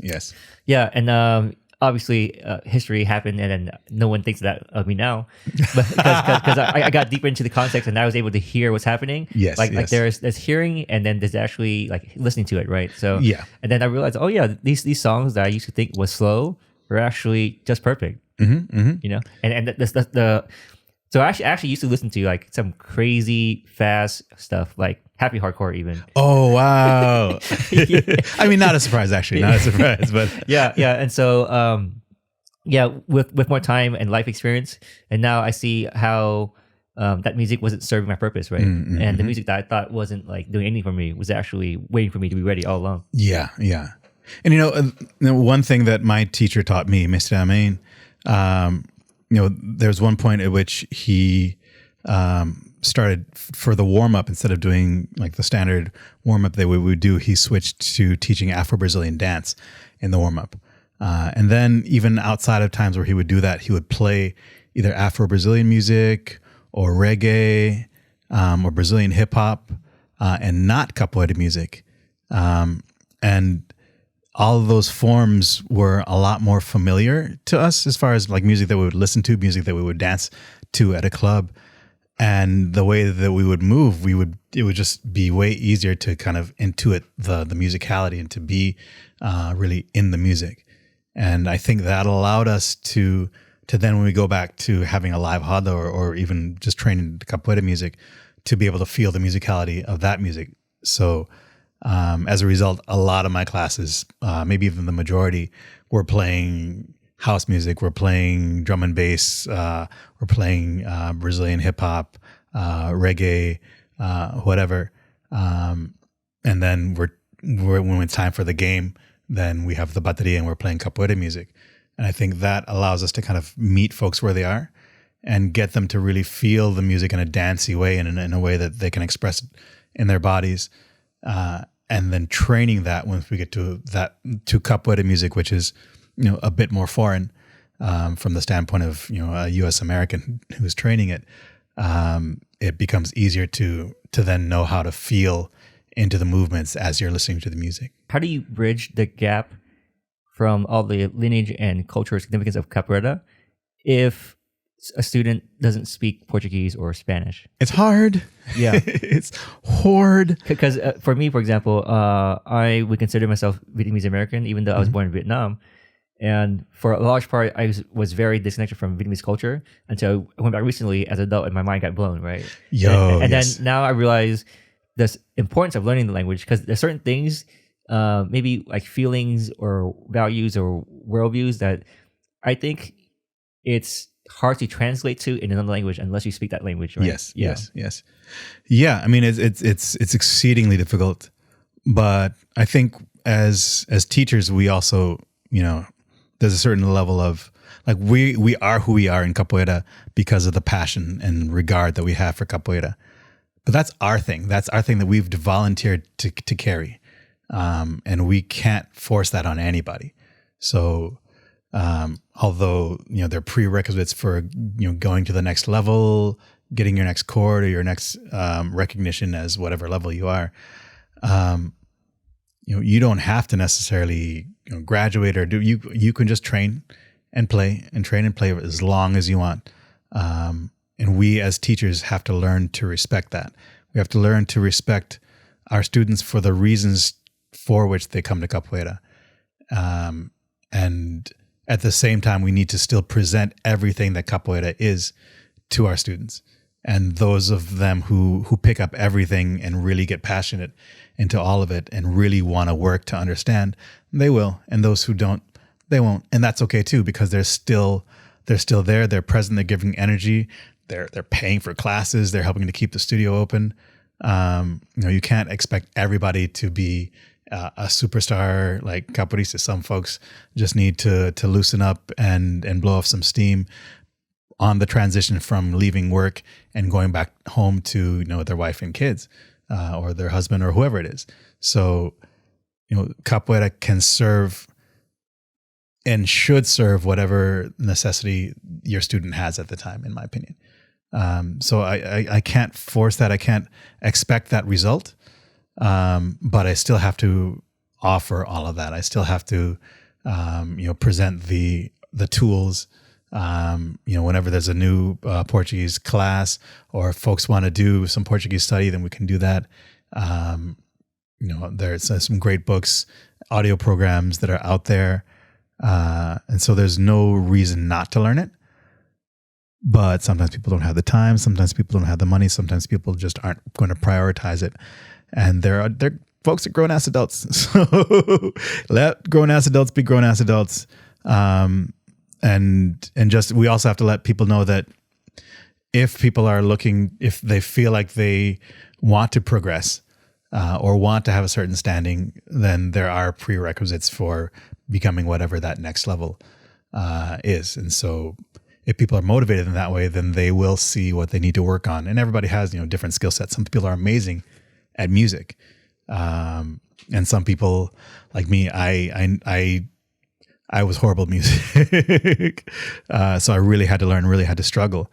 But the musicality in my body has always been there. And so that was one of the things that really drew me. So as soon as we started doing Afro-Brazilian dance in the capoeira class, like, it just created this other level of understanding and just opened a lot of doors. So sometimes it's just trying to learn how your students learn. And once you figure that out, then you can tailor the education to each and every single one of them. And that's super difficult, but that's kind of what our responsibility is as teachers. If our students want that, then we have to find the ways to bring it to them. What are the different branches of capoeira, and what branch might fit a certain profile of student better? Because on a high levels, I've heard someone tell me that there's Angola style, which is like a lot slower movement and it's more gentle, right? It's more dancey. Not sure if that's true or accurate, but that's why you're here. So yeah, I mean, it's very interesting because we do have these this almost division between capoeira Angola and capoeira regional. But the ways that people describe that division is totally based on stereotypes and not at all typically true. There's a lot of variance. So if you listen to traditional regional music, it's around the same speed as traditional Angola music. So both of them happen at the same speed. There's no flipping, no aerial acrobatics in either of those styles.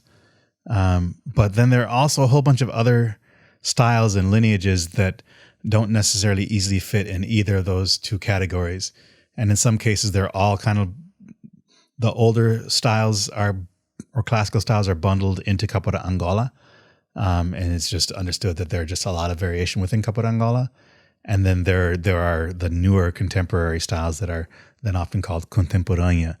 But there are like so many different flavors of what could be contemporânea. Probably the two largest of which are like the CDO, Cordão de Ouro lineage, specifically like post to the Geração Miudinho. So as this style of Miudinho, this really bendy, twisty style with a lot of groundwork, but a lot of like explosion, was created by Mestre Suassuna, and then promulgated. That became really catchy, and a lot of folks really tried to follow that. But then there's also the Senzala movement, which was a group of capoeiristas from Rio, from Rio de Janeiro, who kind of started teaching themselves capoeira.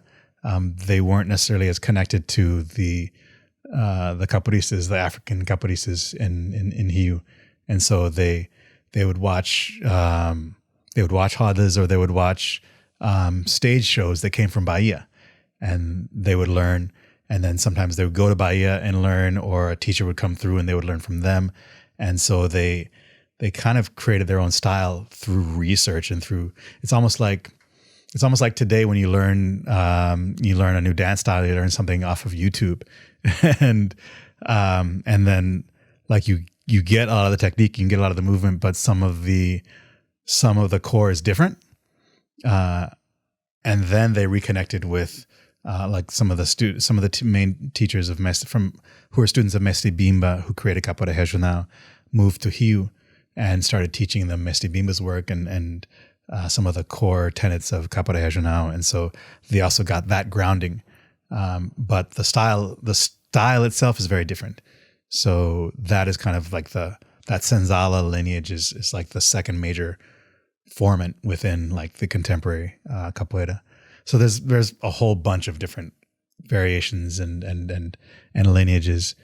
So would you just recommend new students check out as many different schools as they can and see where they fit in? Exactly.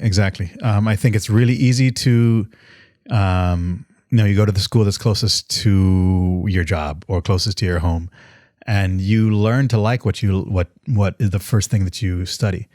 And so that there's nothing wrong with that, but I think you gain a certain amount of freedom when you just kind of take a survey.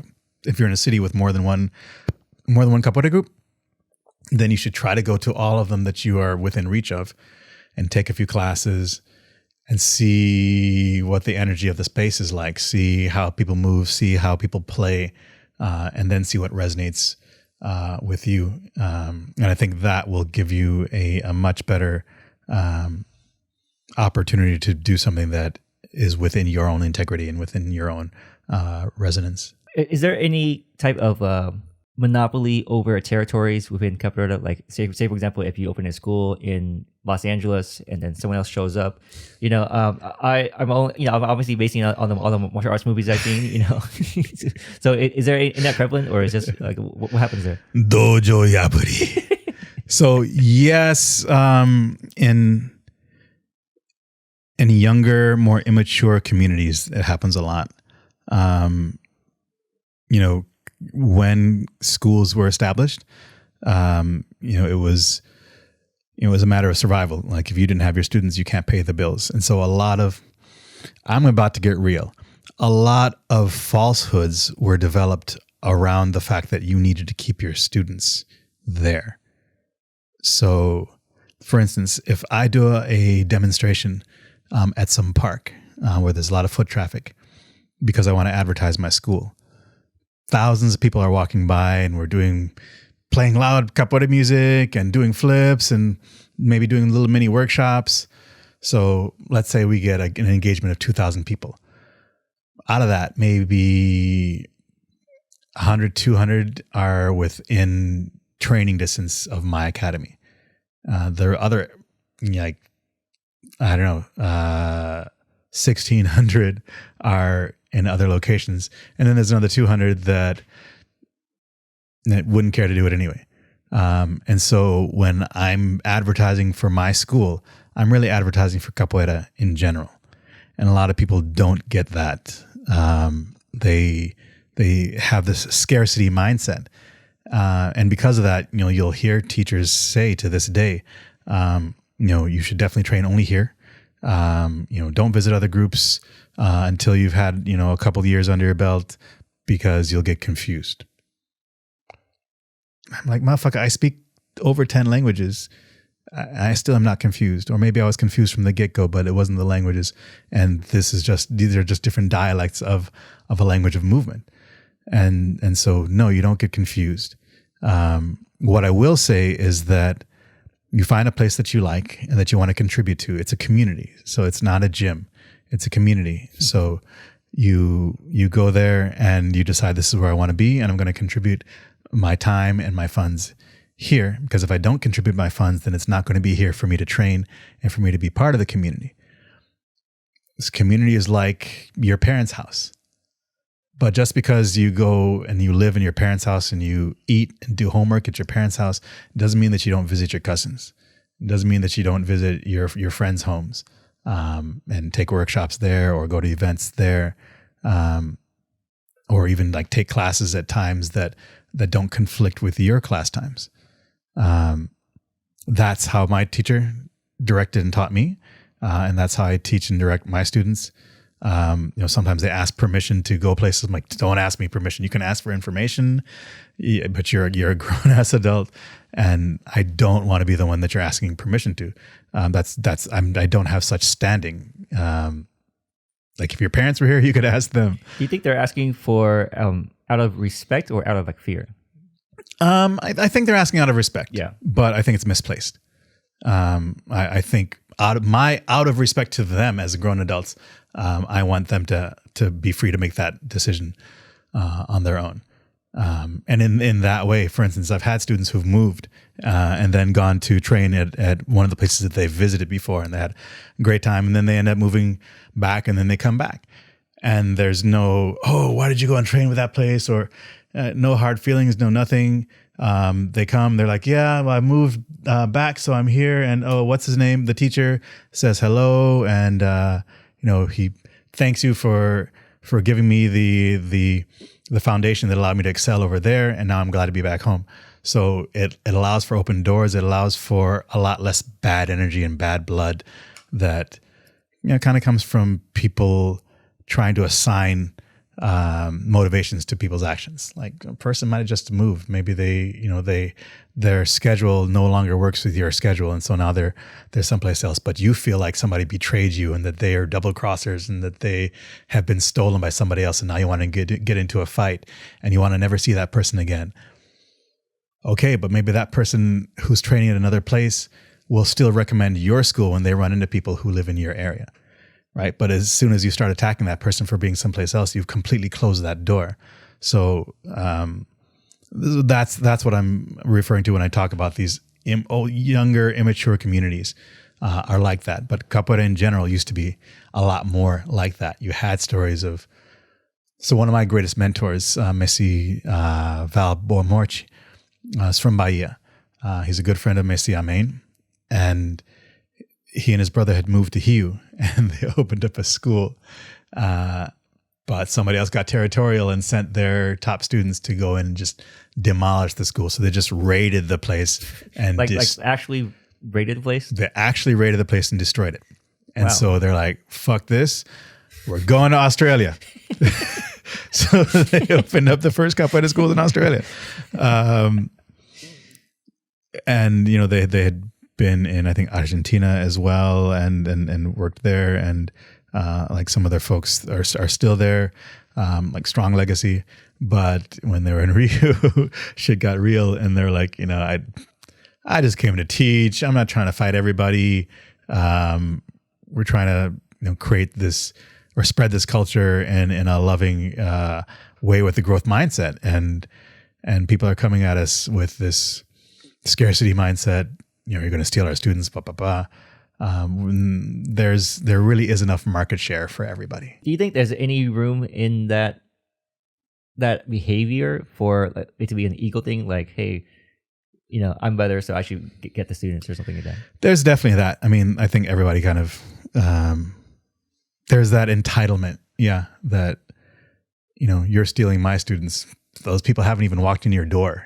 Right. And you're still like, trying to shut down somebody else's school, or you're too close to my location. You need to move another 5 miles west of here or something. It gets really petty. Has there ever been any school to school showdowns? Yes. Let's talk about it. I'm literally imagining like a capoeira version of Kung Fu Hustle or something, like. I'm sure stuff like that happened, but let's see, what can I talk about? Yeah, it won't get you in trouble. Well, so if Ish disappears, I'll be right back. No, there's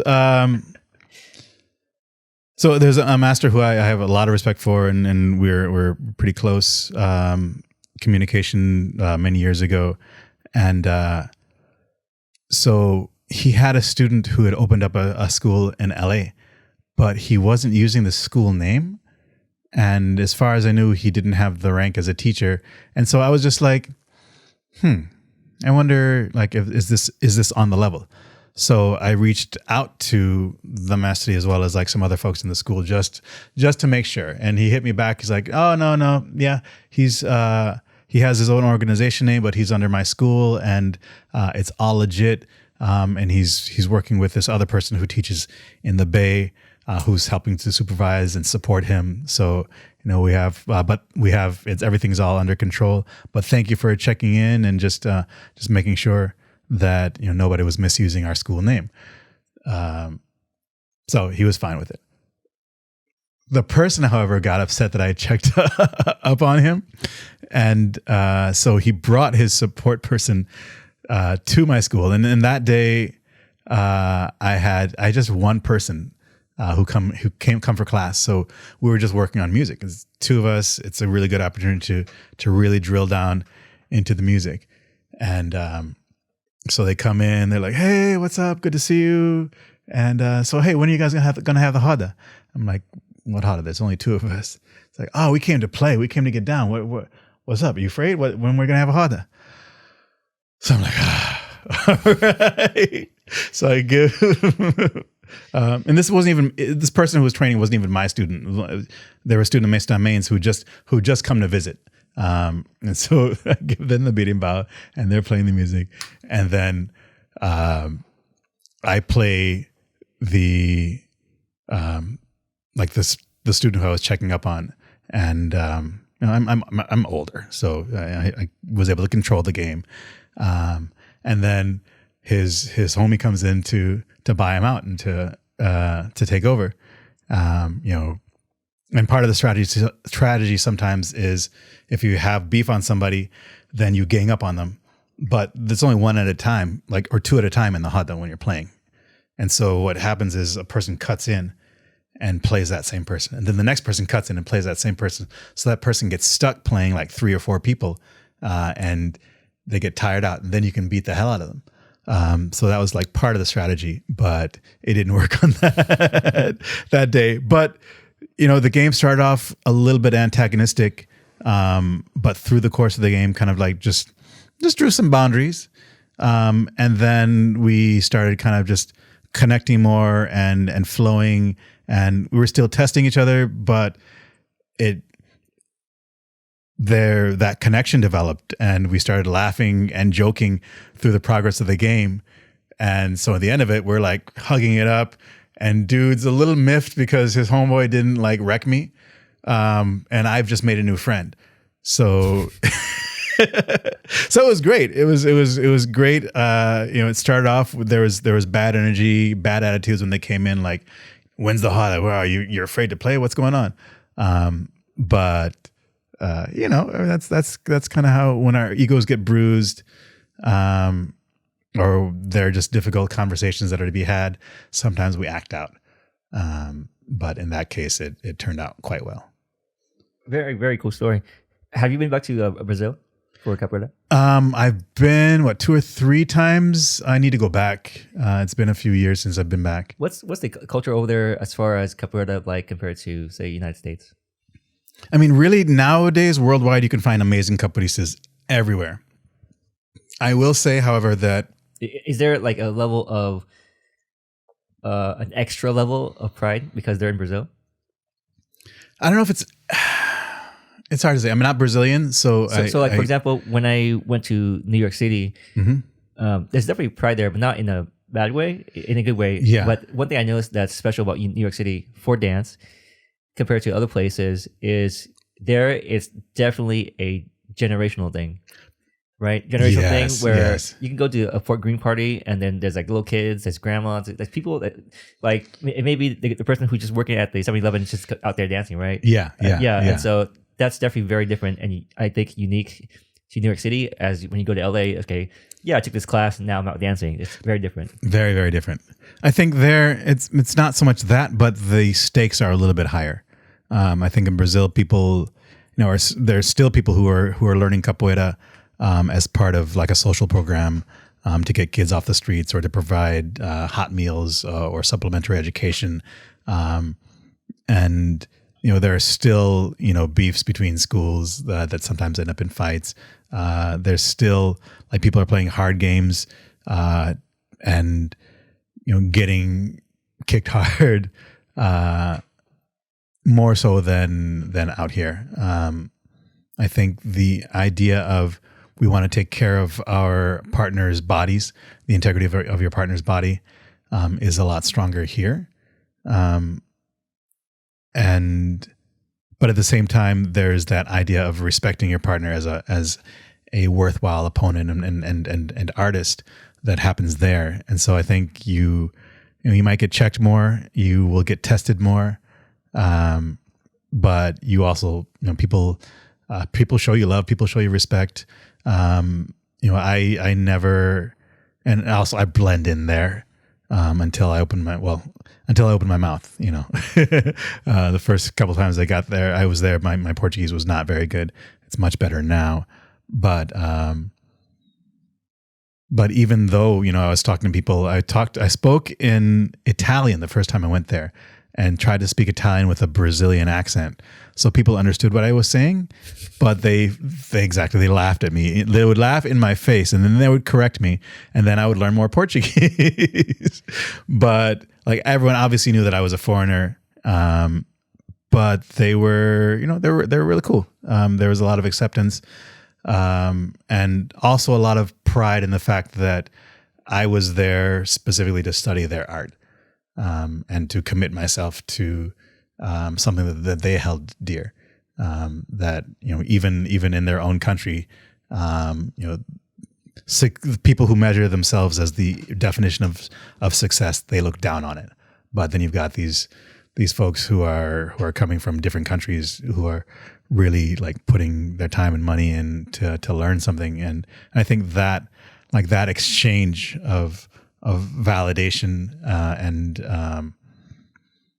and just respect was very mutual. And so I think that's also a beautiful thing that you get when you go to Brazil. Do you think capoeira has played a role in Brazil's national identity? And in your opinion, and if so, what do you think that is? And has it changed over time? Yeah, I mean, because when I think of Brazil, this is probably surface level, but this is why it's out, when you ask this question, right? Yeah. When I think of Brazil, I think of BJJ, capoeira, and Carnival. Yeah. Well, it's interesting because so there's this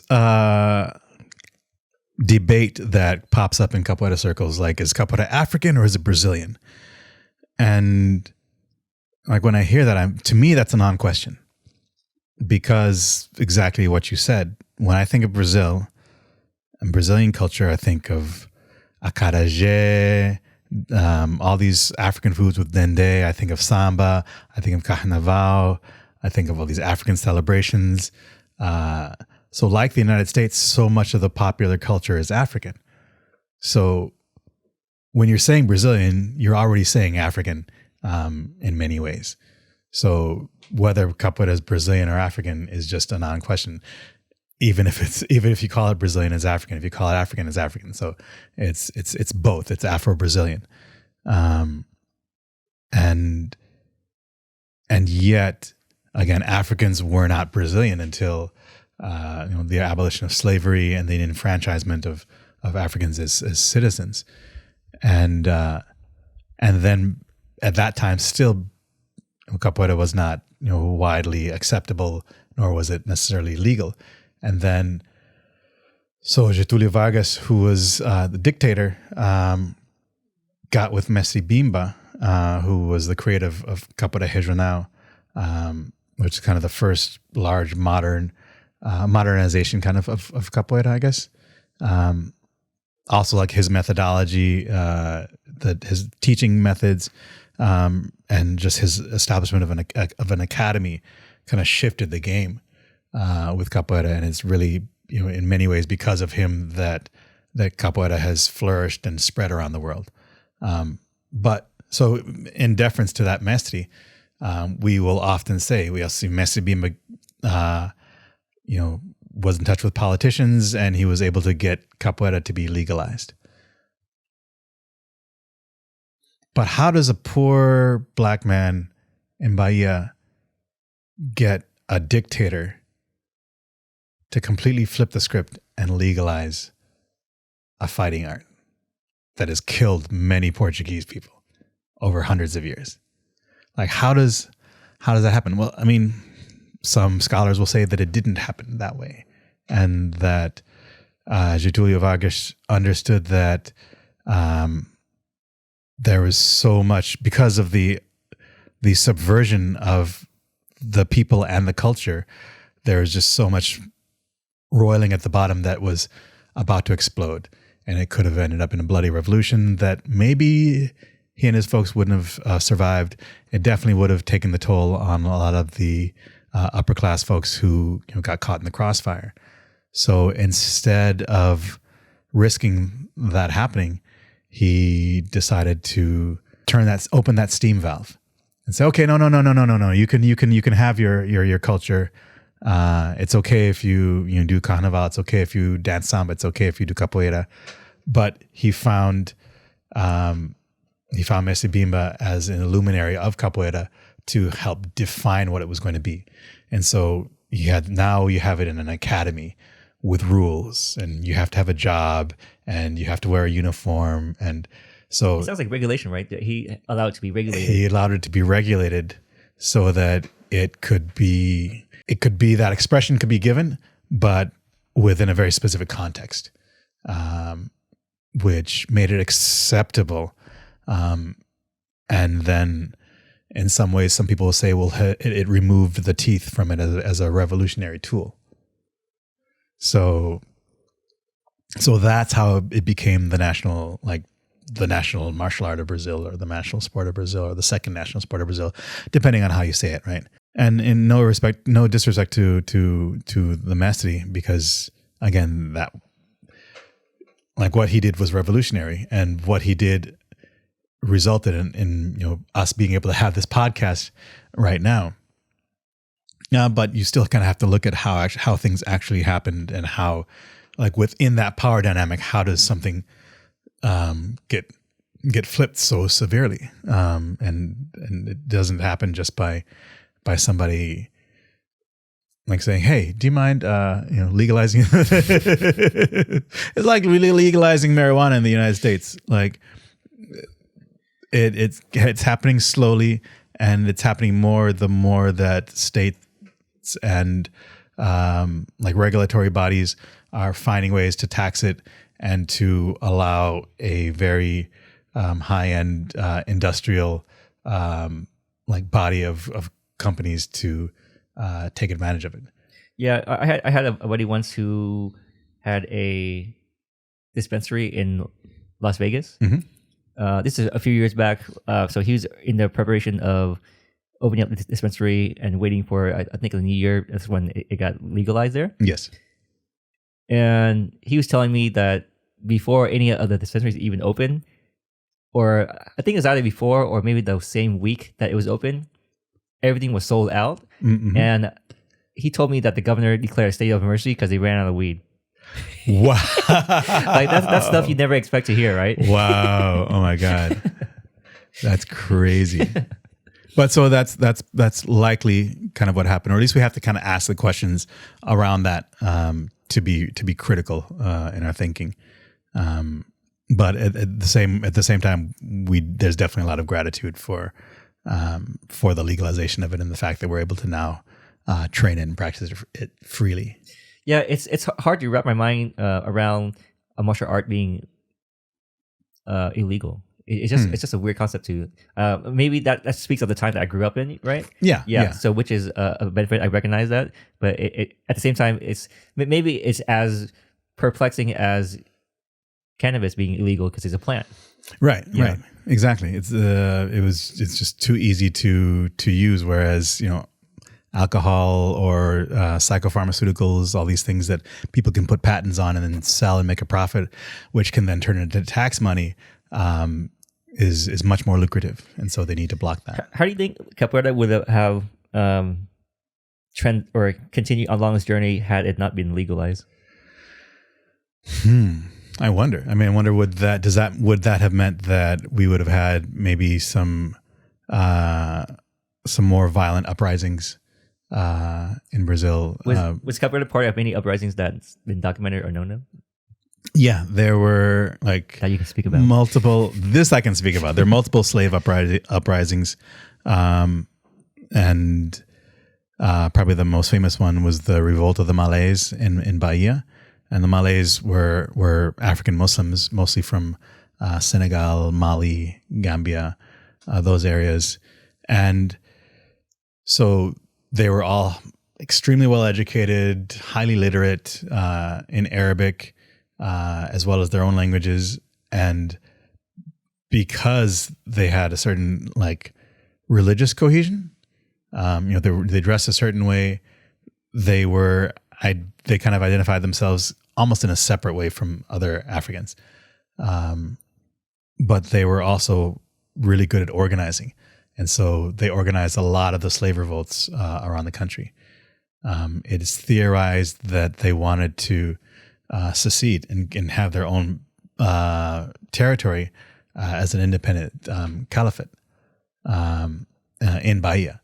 And so they revolted, but there were either turncoats or folks who turned them in either because they were jealous or they felt that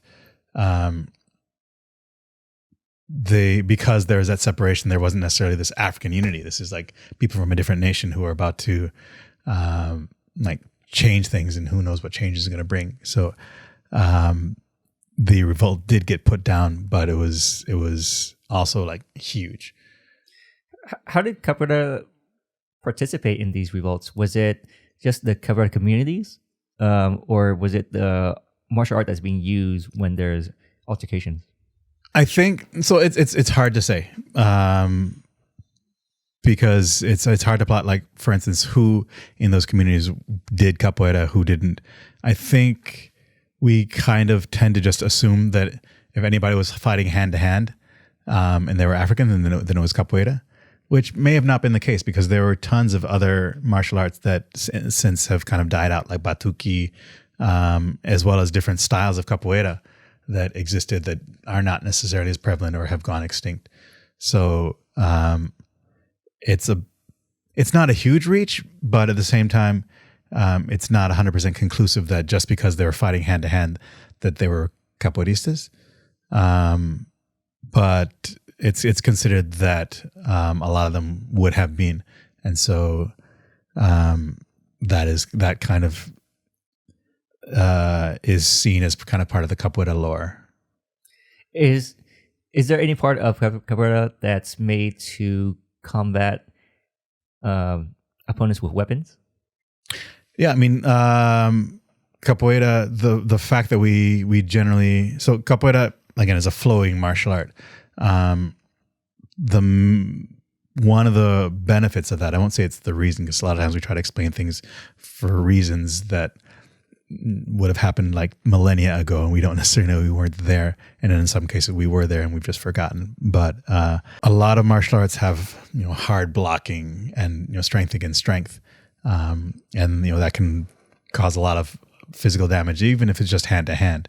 But as soon as somebody pulls out a knife and is swiping at you, and you try to block, then now you've sliced yourself open.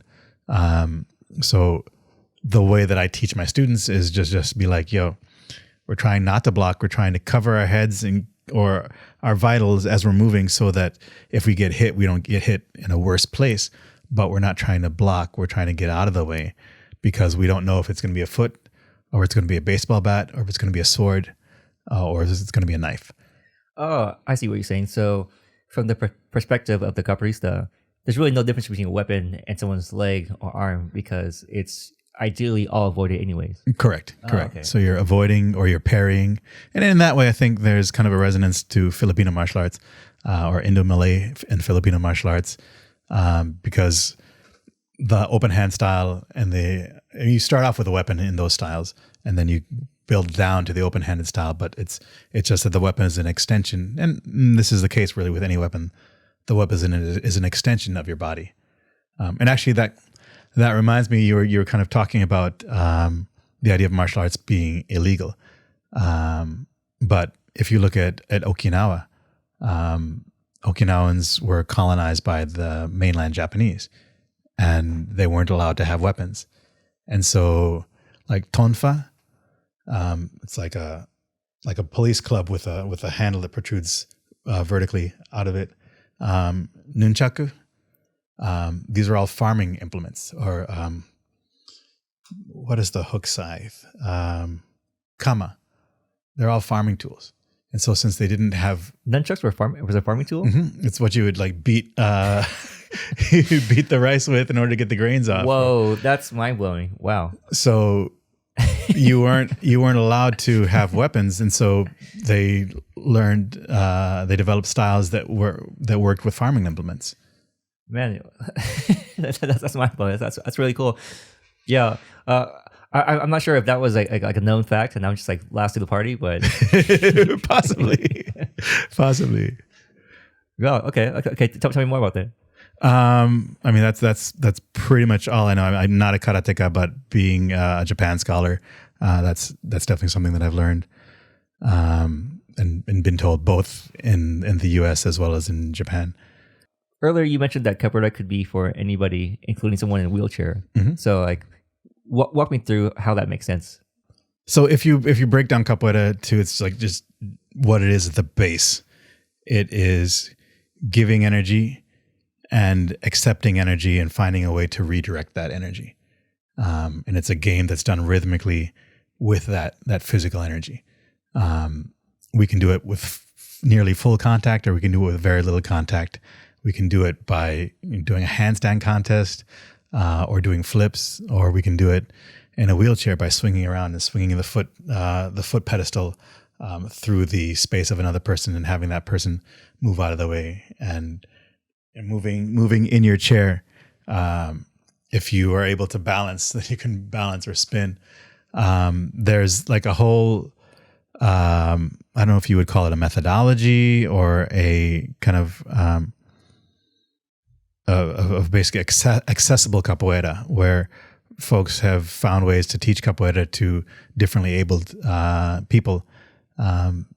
Because once you break capoeira down to just this exchange of energy, it allows people who may not be able to conventionally kick somebody to still play the game and to feel that connection and to enjoy that musicality and to participate in similar ways to the rest of us. Interesting. What do you think the mental and physical benefits or effects of capoeira is in the long term? So I think there's certain practices that's good in the short term, Mm-hmm. but in the long term it starts to really damage your bodies. Mm-hmm. So my opinion is CrossFit is one of them, right? Just because with certain art forms it seems like dance or capoeira, there is at least a similar pattern of starting at the isolation to assimilation to improvisation, right? Yes. So there's like an evolution and intelligence being formed. Mm-hmm. But with something like CrossFit, it seems like you just go harder and faster to go harder and faster to go harder and faster. Yeah. And so what have you observed as far as like the benefits to your body playing capoeira? I mean, depending on how you do capoeira, you can end up crossfitting yourself as well. People do it all the time, blowing out their knees, shoulders, But if you're thinking about it, because capoeira is one of those arts where I'll play with a maestri who's in his 70s and he'll demolish me, and it's not like I'm being nice. It's just that he's that good or that she's that good. So. It is an art where it's proven that people are able to do it with longevity, and part of it as we learn to adapt our bodies, and it's almost like a maturation, whereas we start really being in our bodies and in our strength, and then you start getting a little bit older, and you're like, ooh, I need to start taking care of my body, and then you start training yourself in ways and deciding to move in ways that are more sustainable, more elongated, thinking more about the strategy than the speed. And in that way, it becomes something that is very adept for people who are wanting to do it for a long period of time. And you have people, again, in their 60s, 70s, 80s, who are still able to play capoeira. Would you say that part of the characteristic that enables someone that's 70 years old to still be that agile is capoeira has like a continuous movement of flow that can be gentle, and versus like something that's very short, concise. Like, okay, I'm going to lift weights, so that's like a fixed point you're doing it, right? Well, I think capoeira, we have a lot of breaking, like left and right movements that can also be, harsh. But there's also the trickery of it and the intelligence of it, and so you realize, like as your body gets older, that the speed and the strength are not what makes you a good capoeirista. It's your intelligence, your creativity, your sense of humor, all the things that allow you to do something like out of nowhere, and to embody that physical theater that makes you a good capoeirista. And so, and yet then you also still find people who are like in their 70s who are like freaking yoked, but looking at actual studies, and for my master's thesis, I had to do a lot of this research. So almost any physical activity that has a cognitive component to it, and many martial arts were studied in this manner, do a lot to increase neurogenesis, which is the proliferation of brain cells. And so it helps you to be alert. It helps your cognition to be better. And it also helps to prevent a lot of the degradation that happens, the degeneration that happens as you get older. So a lot of like older folks who do the art are still very sharp, still quick-witted. Dementia is really held at bay. It also, there's a lot of studies that show kind of what it does for stress and anxiety, and that's like almost anything that you do that is movement. But again, when you combine movement with cognition, with puzzles, with like social interaction, it brings those benefits again into those social spheres. So now you're not just calm to be calm or calm because you're moving. You're able to actually be calm around people.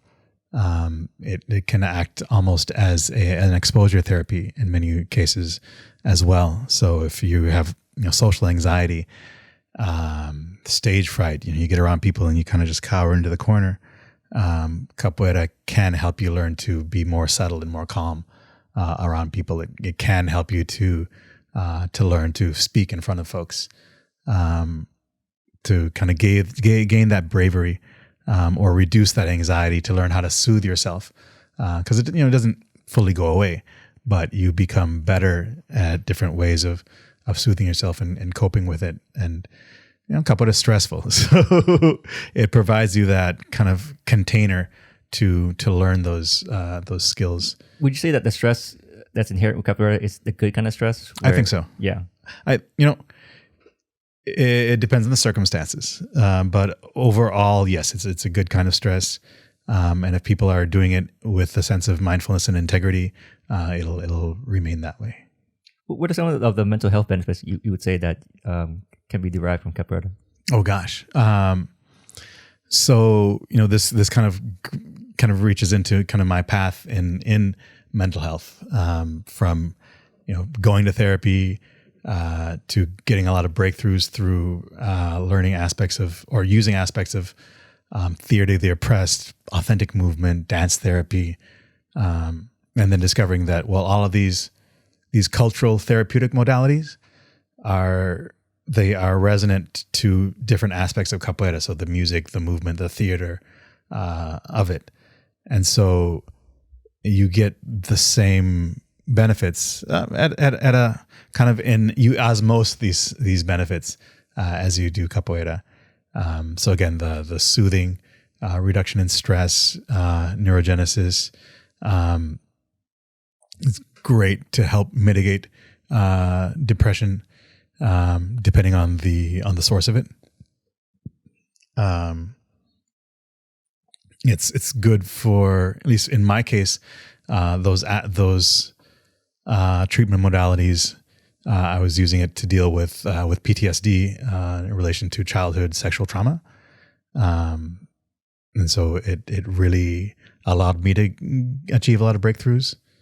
And like I said, it's kind of like those things that you have that once you know that you have, then you get to make choices. So in many ways, I started to be able to feel the things that were going on inside of me, and then be able to make different choices when I felt attracted to certain type of toxicity or brokenness. And the old me would have been like, oh, that's dope, let's go.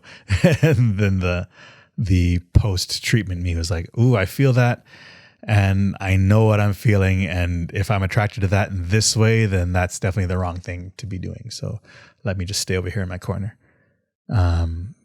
So it's powerful, just as it is. And because of that, I went back to grad school, did a lot of research, and found ways to use it clinically. By using it clinically, do you mean in the warrior class program that you have? And what was your research? Exactly. So I found out about this man who in the 60s created a modality called somaterapia in Brazil. His name's Roberto Freire. We got a lot of his information from Augusto Boal's Theater of the Oppressed, as well as Wilhelm Reich's psychology. And his modality is this communal, politically anarchistic, like classically anarchistic modality, communal modality built on the tenets of Capoeira Angola. And so there's a lot of group activities, a lot of like movement sharing, a lot of encounters in nature. And I kind of, I reviewed a lot of his work as well as the work of some of his students, because most of that stuff was not in print. So I had to actually a friend of mine connected me with one of his top students, and then she connected me with a lot of different resources. And I kind of pared it down to something that was similar to a capoeira class. And then it started to get even more and more open as started experimenting with different types of interventions, be it things that are similar to sculpting, be it using song to help convey emotion. So, for instance, this is something that I use often with couples. So when I have some clients who are couples, it's frequent that they've heard each other say, I love you, or you're beautiful, or you're such a great provider, or I love the way you listen to me, like over and over again for years. And they're appreciative of it, but it doesn't hit the same way. And so I would ask them to, just come up with 4 beautiful truths that you hold to be very valuable about your partner, and just write those things down. And so they write these things down. I love you, you're da-da-da, I feel like this when I'm around you, whatever that is. And then I ask them, okay, so now read these to each other. And so they read them to each other, and, there's a smile and a nod, and, I've heard this before, but it's nice to hear it. Thank you. And then I tell them to, okay, now think of, a song that's playing on the radio now that you like and that you sing all the time. Do you have one? Okay, so now that you have that song, I want you to, in the melody of that song, sing those 4 things that you just wrote down. Sing them to your partner. And of course, they get all frazzled. They're like, okay. But as soon as they inhale and then start actually intoning the words to that melody, there's this emotionality that they put into the music. And the listener hears not just the words, but hears the feeling behind the words. And instead of going into the head, it goes into the heart. And then you have people falling out crying and being super grateful and really having a sense of understanding at the base of that their partner's heart what those words really mean, and the profundity of regard that they have for one another. And so, these are ways that we get to interact with the subconscious and with what our psyche and our heart is saying, that gets filtered out by the brain, because the brain has to accord to what is proper and keep us from doing things that are ridiculous and being vulnerable or being weak or whatever it is, especially, those of us who, have a certain stiff attachment to a certain type of masculinity. We have even smaller space to be able to express ourselves emotionally. So when you start going through the body, it just opens up a lot more. So I think that's really one of the biggest advantages of really any arts or movement based intervention or modality. And so using capoeira clinically allows me to do that. The thing I really love about and value in physical art forms is the honesty with it. Yes. I feel confident in saying that the physical art forms, especially things like capoeira or dance, right? Mm-hmm. You can't ever fake it. It immediately shows how you feel, what you think in that moment. It's absolutely that. You can say one thing, but your body's going to show exactly what's going on. And when you learn, and that's actually another amazing thing about capoeira, is you start to learn. You learn physical language. You learn to start reading people, and you learn to start understanding how, the way that a person is sitting may reflect what their mood is or what's going on. And I think that gives you the opportunity to be more sensitive and be more accepting. And there's a certain magic to it. I think I really tend to advocate for very direct and open communication. I'll say that. But there's also a magic to being able to intuit and communicate in nonverbal ways, and to really be able to feel the meanings behind those cues that your partner gives you. I would not tell people to rely on that, but the more that people are able to build up their ability to read their partner in those ways, as well as to communicate non-verbally, I think it's huge. It's absolutely huge. And I think, having a lot of exposure to Asian cultures, including within my own family, you realize that, a lot of the world, we tend to communicate more in nonverbal ways or in roundabout ways where we don't say things directly. And it becomes difficult and confusing. But people who are really successful in those ways of communication, there's a softness and a heartfeltness to the way that people interact, often again with zero verbal communication. And it's fascinating and powerful. That reminds me of my mom, actually, where if she eats something and she says, "This is okay," that means it's great. When Katya was first around my mom, and she's like, "Hey, does she like what she's eating?" Like, because she's usually like, "Yeah, it's really good. This is bomb, right?" Yeah. And my mom's like, "Yeah, it's okay." It's like, "Yeah, trust me, that means it's good." Yes. Yeah. Asian parents. Have your views of masculinity changed over the years? A lot. Yeah, I sense there was a lot of like transformation there. Yeah. I think we all kind of, we get indoctrinated as we are, and we kind of take things to be, we take what we've learned as the truth, because we don't remember learning them. And so we just think that what we think is just automatically the truth, because we don't remember who told us those things, or all the directions that we were indoctrinated from. So it can be difficult to like get your head out of your own ass when it comes to like what it means to be a man, what it means to be this side or the other. And I think that's why it's hard right now to have like conversations about patriarchy, because when we talk about patriarchy, we're not talking about men. We're talking about a system that a small number of very powerful people created millennia ago, that hurts both men and women in different ways, because we stick so strongly to it.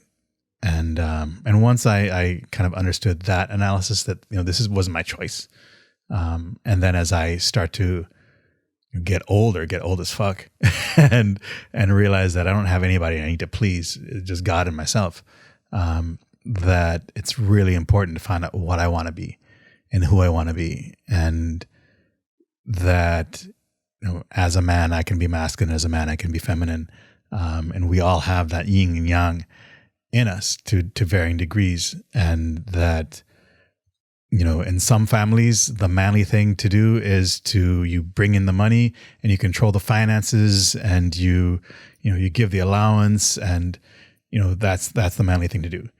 However, in other cultures, the person who's managing the money, like the husband is the provider, brings in the money and then gives it to the wife, and the wife is managing all the resources and has that power and that discernment, and that's the feminine thing to do.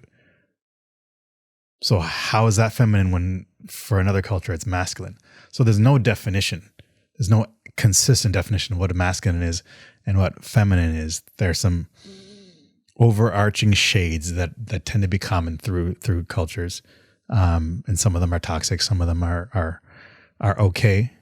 But as soon as we lose the flexibility to just be who we are or as we are, instead of having to identify with, no, this isn't masculine, so I can't do that. If we can have that flexibility, then we'll go a lot farther, and we'll be a lot more compassionate to ourselves first and foremost, and then to other people. And so I think that's what I've realized. What helped you to this realization, or what brought you here? Women calling me on my shit, and then therapy.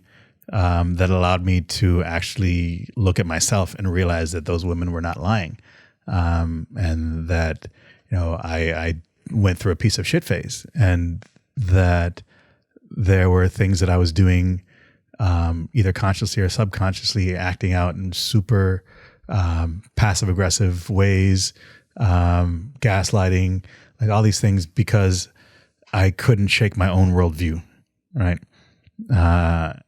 And so, like, going through the work, and realizing that you don't have to be defensive.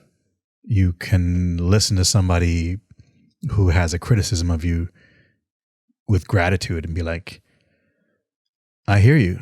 And I don't see things from your point of view, but I will definitely check myself to make sure that I'm not doing that or not repeating that behavior again. Thank you for telling me. And that's that. You don't have to be like, oh, I didn't do that's not me. Man, you don't know me. Which is how we tend to react. Like such a strong attachment to the identity part that when something challenges your identity, you got to feel needed to defend it, even though I think one thing that's really helped me is going from an I am to a I can be. Woo! Yes. Because yes. I used to be, yes. oh yeah, I am this, and if anything challenged that, I would be like, no, I'm not that. It's go crazy mode. But now I realize, oh yeah, I can be this way for sure. I'm not always this way either. Yeah, exactly. It's just that, like, I don't even want to say softness. It is softness though. I love softness. My pillows are soft, so fuck it. Yeah, it's that softness. But like in more manly terms, it's that flexibility, right? It's that ability to just encompass all those possibilities, and then you've got possibilities. You have choices now. It's a brilliant thing. How would you say that the masculine and feminine energies or traits or behaviors is represented in Capoeira culture, whether it's in the game or just the whole history? Because, for example, in certain art forms or dance styles, it's very evident that it's male dominated. Right. Right. I'm going to say male and not masculine. Okay. Because I think once we're kind of at this level and we've already understood that the definition of masculine and feminine varies widely across cultures, so they're basically meaningless words. So why even use them? So.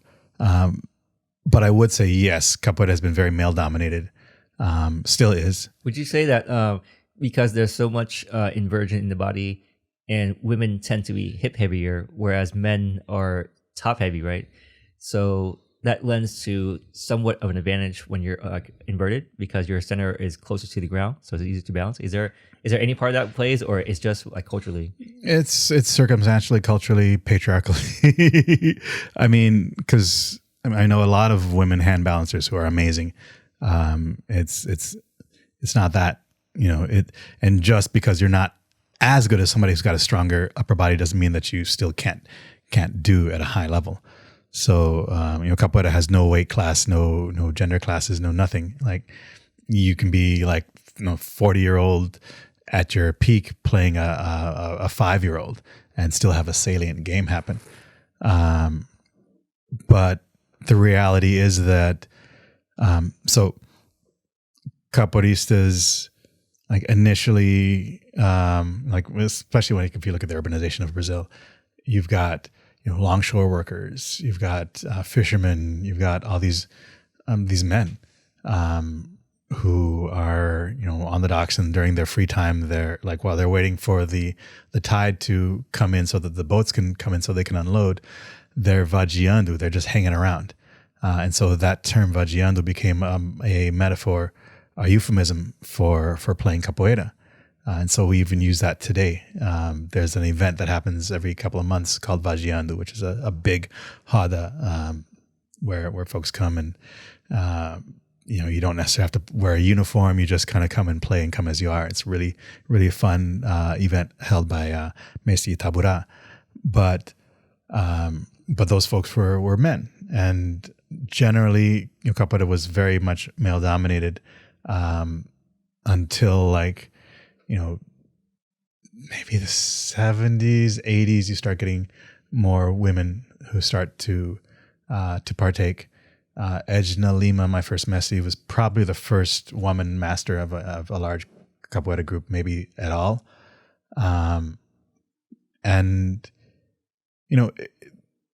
So when my mestre was 13, his brothers would go with him to rodas, and they would take bets on who he would knock out. They wouldn't take bets on whether or not he would knock somebody out. The bets were who he was going to knock out. So there's also like a certain, we as men are trained and indoctrinated and inculcated into violence. So we are, we're good about testing each other with physical violence and pain. We get into huge fistfights with our best friends and we become closer because of that. And those are things that as men we're taught to do. Women are taught to not be so physical. And so when you have the proposition of, I might just get knocked out, there's just going to be more men saying yes to that than not. And there were just like social pressures. Women would get a lot more shit for going to play capoeira than men would. And then just the way that men behave towards women also made it, in many cases, a toxic environment for women. You'll have women who excel in a group, and then all of a sudden they have a relationship with the teacher, and it's fine for a while, and someone cheats or they break up and they don't feel comfortable, and so they leave. And because most of the teachers are men, as these kind of breakups and people having to leave or whatever, the drama happens, it's usually the woman who has to leave the school if they feel like they're not comfortable being there anymore. So it's patriarchy, y'all. I don't want to sling around words like this, but fuck, bro, it is what it is. It's just the way that the setup is. It's a system that we all live under, that teaches men to be one way and women to be another way. It's traditional values, y'all. And so now we have a lot more space because in general, even for ourselves, men, we are realizing that we don't have to knock each other out every day in order to become better martial artists or better capoeiristas. And we can be gentler to ourselves. And we can actually work thinking about maintaining the integrity of one another's bodies. And we can have a certain level of professionalism where we can not shit where we eat.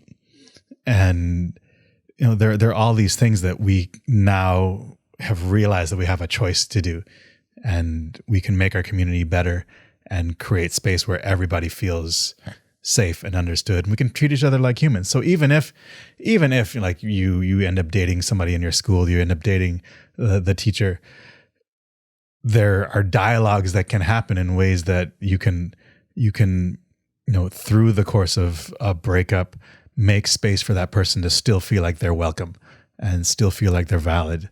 But that takes a lot of work, takes a lot of internal work that most folks are not willing to do. And I really invite y'all to do that work, because we're getting more women who are at higher levels, but it's so fucking slow, and it's y'all's fault. So, we need to like look into, and I've not been innocent, right? I've learned this by fucking up myself, and then learning, and now can hopefully be part of the solution. And I think we all kind of go again through that maturation process, regardless of our gender. But so it's would you really, say that that challenging and changing of the patriarchy in regards to men and women is a new movement within capoeira? I think it's always been there. We have legendary stories of like Maria Bonito or Maria Doze Homens, like these women who beat up a bunch of men and were amazing. But things aren't going to change in capoeira until they change in society at large. It's just a reflection of who we are. So it's not really about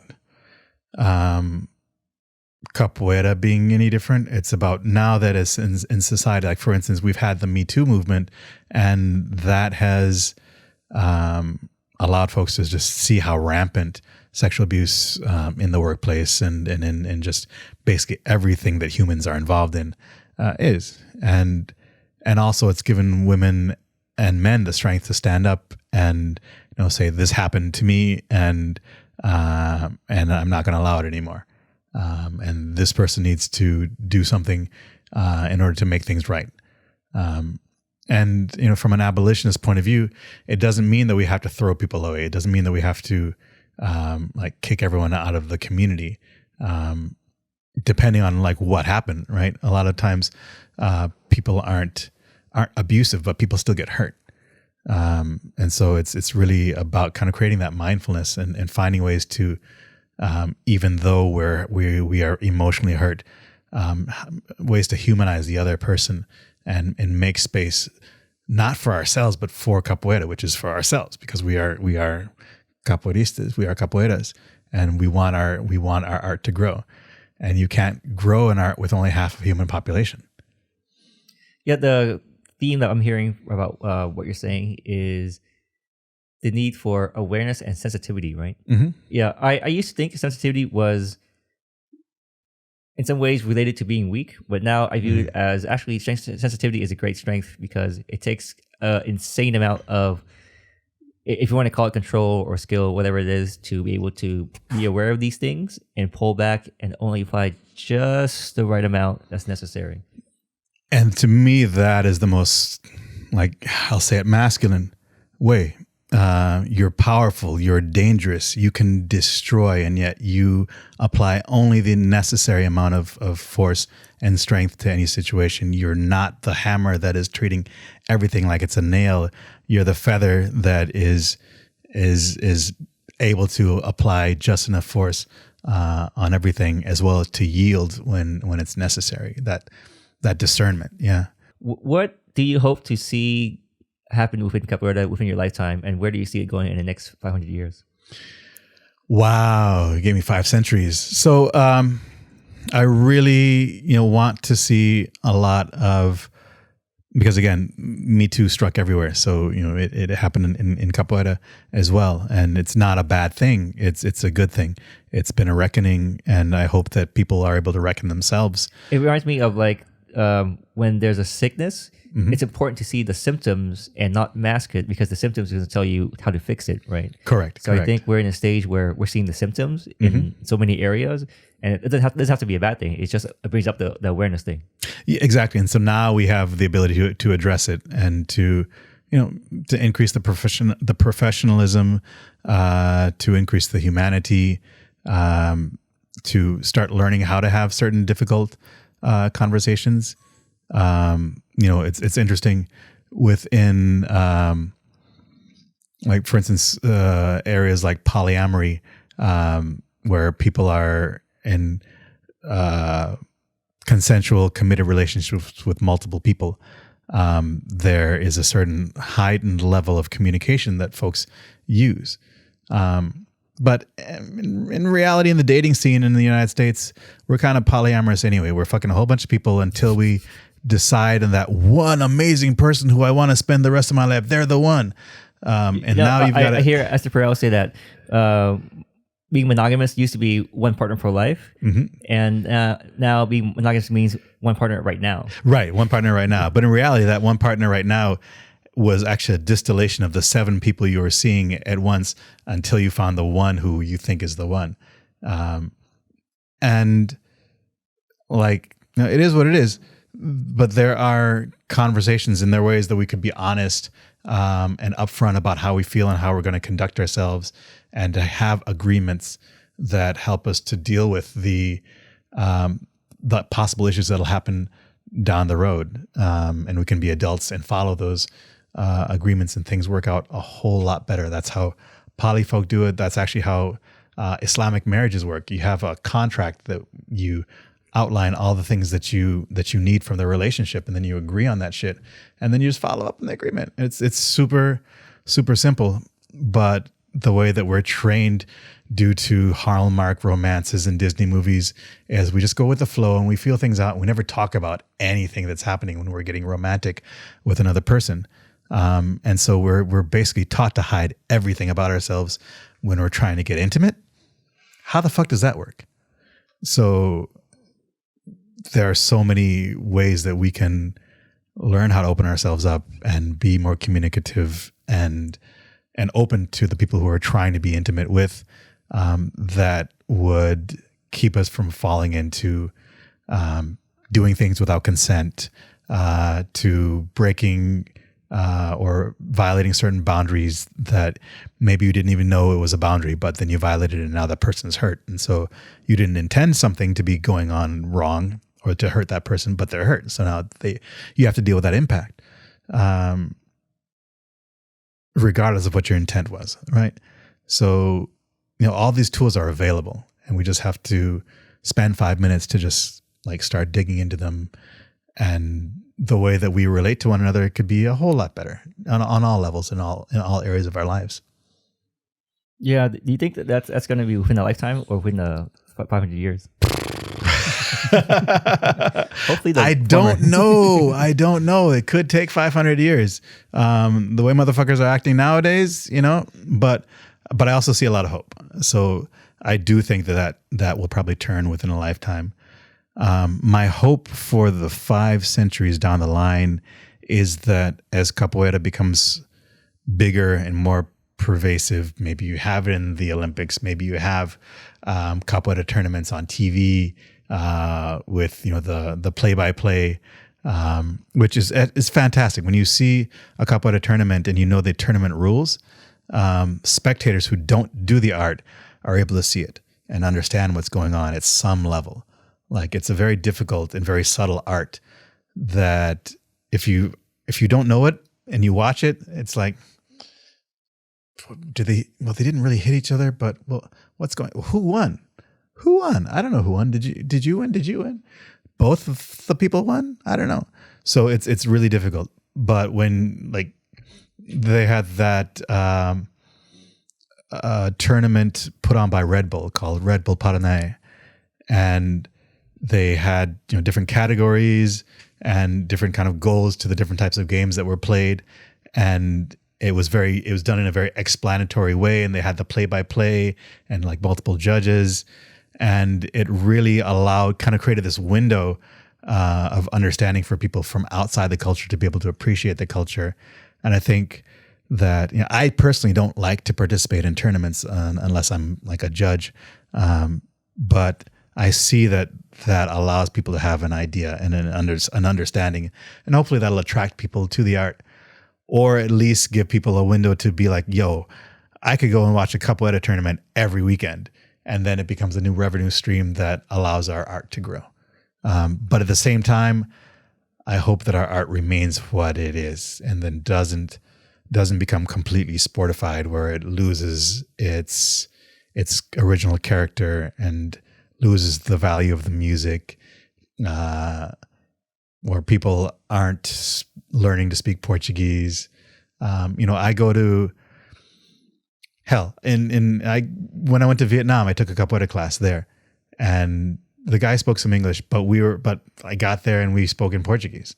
So there was a Vietnamese speaking to you in Portuguese, teaching capoeira? Exactly. Wow. So like that's one of the amazing things about we're learning this awkward ass language that looks like Spanish, sounds completely different. We don't know what the fuck is going on. But once you learn it, then you go and like anywhere in the world where there are other capoeiristas, and you'll be able to communicate. And folks, after class, they're like, "Yo, let's go out and grab dinner. Hey, what are you doing while you're traveling here? Let me show you some of the sights of the city." Like people start taking care of each other.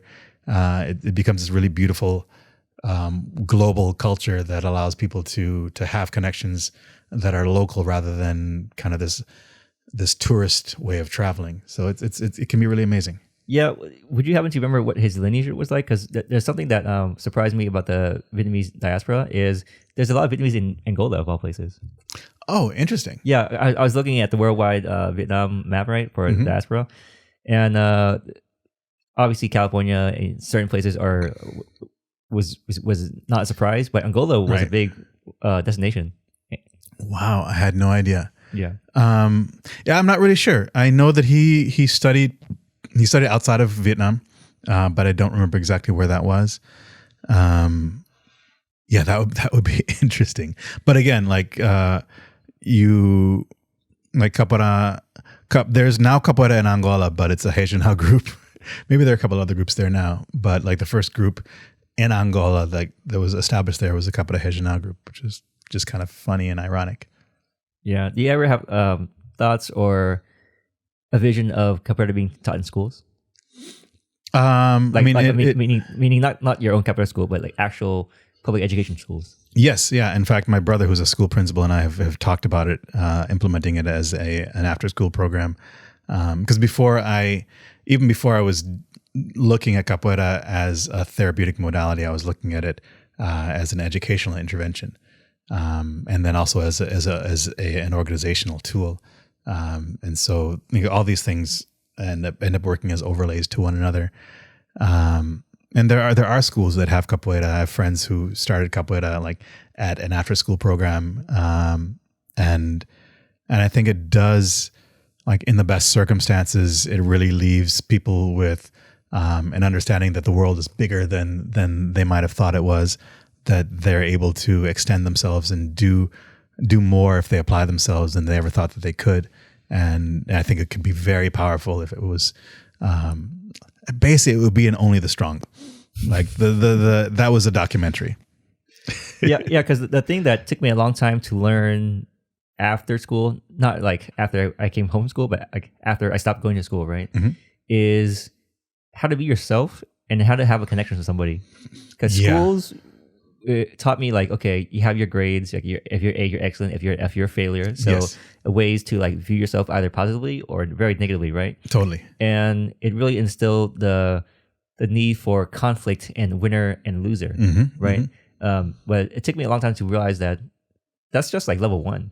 Yeah. That there's so many other levels that happens after that, and much of the world is not about like winning or losing or being better than somebody, but really just about that self-discovery thing that I feel like dance and art forms like capoeira is very strong about, right? That's why I feel like I didn't really get much out of my personal physical education experience, just because it was like, hey, run this mile, cool, you got 9 minutes, 8 minutes, nice, all right, there's your grade. Yeah. I mean, education system in the United States and in some other industrialized countries is really to indoctrinate you into being the best worker that you can be. Yeah. It's not about discovering yourself. It's not about making choices. It's not about being an entrepreneur. It's not about knowing how to run a household or how to make money. It's just about being a worker. Yeah. And it's gotten worse and worse and worse as, arts programs are defunded, sports programs are defunded.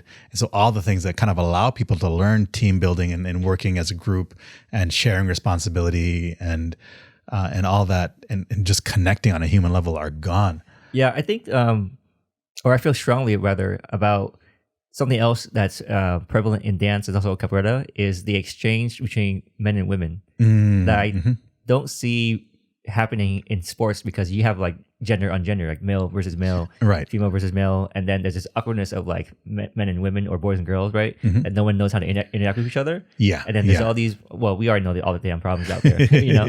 But Yes. within dance and capoeira, there's like a different gender exchange where you learn how to interact with the other gender in a friendly and respectful manner, right? You can. Yeah, you can, but you There's know, definitely you know what I mean, potential. But I think that's true. And I think that's kind of why we need to kind of have these overlays of mindfulness and kind of re-educating ourselves as men, or as people who are working against patriarchy and for the sake of men. Yeah. Like even for the other subjects, let's say it was history, math, like from kindergarten to 12th grade, there's a clear progression of like the math skills you learn. Yes. You start out maybe what's one, and then what's one, right? And then you end up with calculus or something. But for physical education, you start out with running a lap and you end up with running a lap. It's so true. It's very true.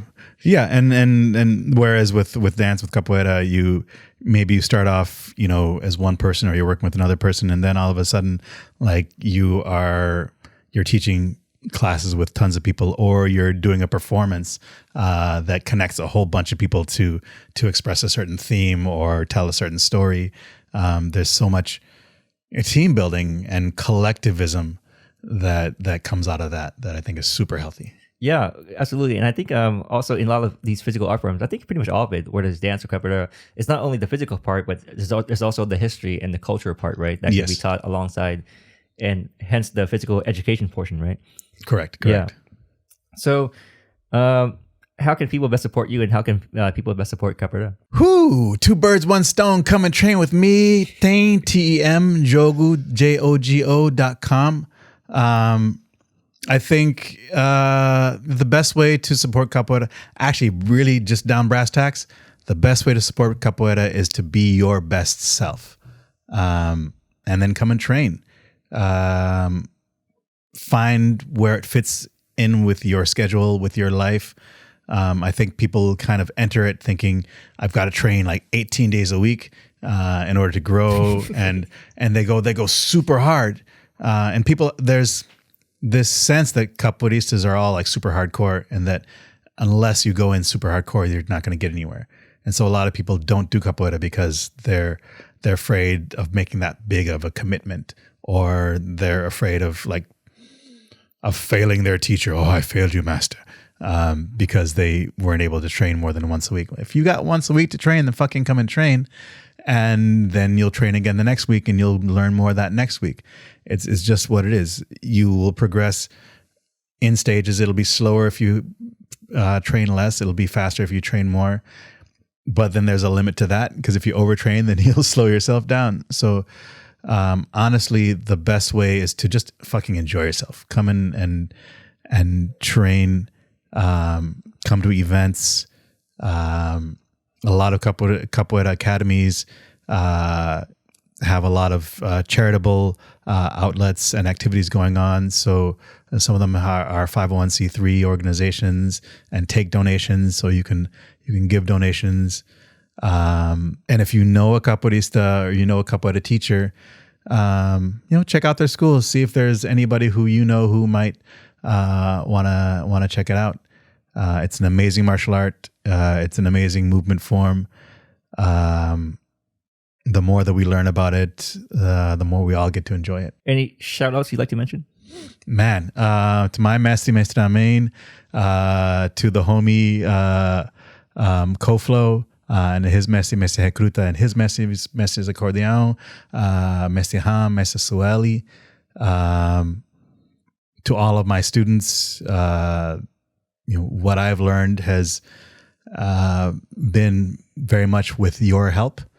And to anybody who has ever told me about myself and checked me and or has called upon me to be accountable, thank you, because I could not be the person that I am, and hopefully I'm a better person than I was without that.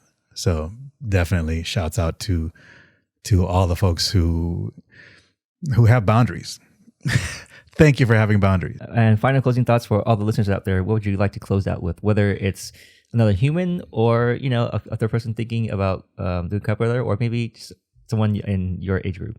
I think, let me talk to my old folks. Sometimes it feels like it's too late to get into movement or get into dance or get into some kind of cultural experience. But really, the first day you go is the first day you go. And there is so much to learn, so much that you'll find yourself doing, so much you'll find your body doing that you never thought that you could. It's healthy for you, both physically, spiritually, emotionally. And really, we live in a world where we go to work, we're fucking isolated in a cubicle. We come home in our cars, driving by ourselves, especially if we live in California, and we're fucking isolated. And we go home and we've got our roommate's in their room, I'm in my room, and we're isolated as fuck. So we really need to do things that break up this isolation, that allow us to be around other humans, because we're all turning super awkward and we're all getting super depressed and having high anxiety and fucking killing ourselves. So whatever it is that you find, do it. If it looks interesting, if it looks crazy, if it looks like, oh, fuck, I can never do that, try to do that, right? I think that is what my younger self would be telling my older self right now if I had never found out about capoeira. Thank you so much for coming on the show. Really appreciate all that you shared, and definitely looking forward to having many more episodes with you. Thank you, brother. I definitely am looking forward to coming back, and I appreciate this.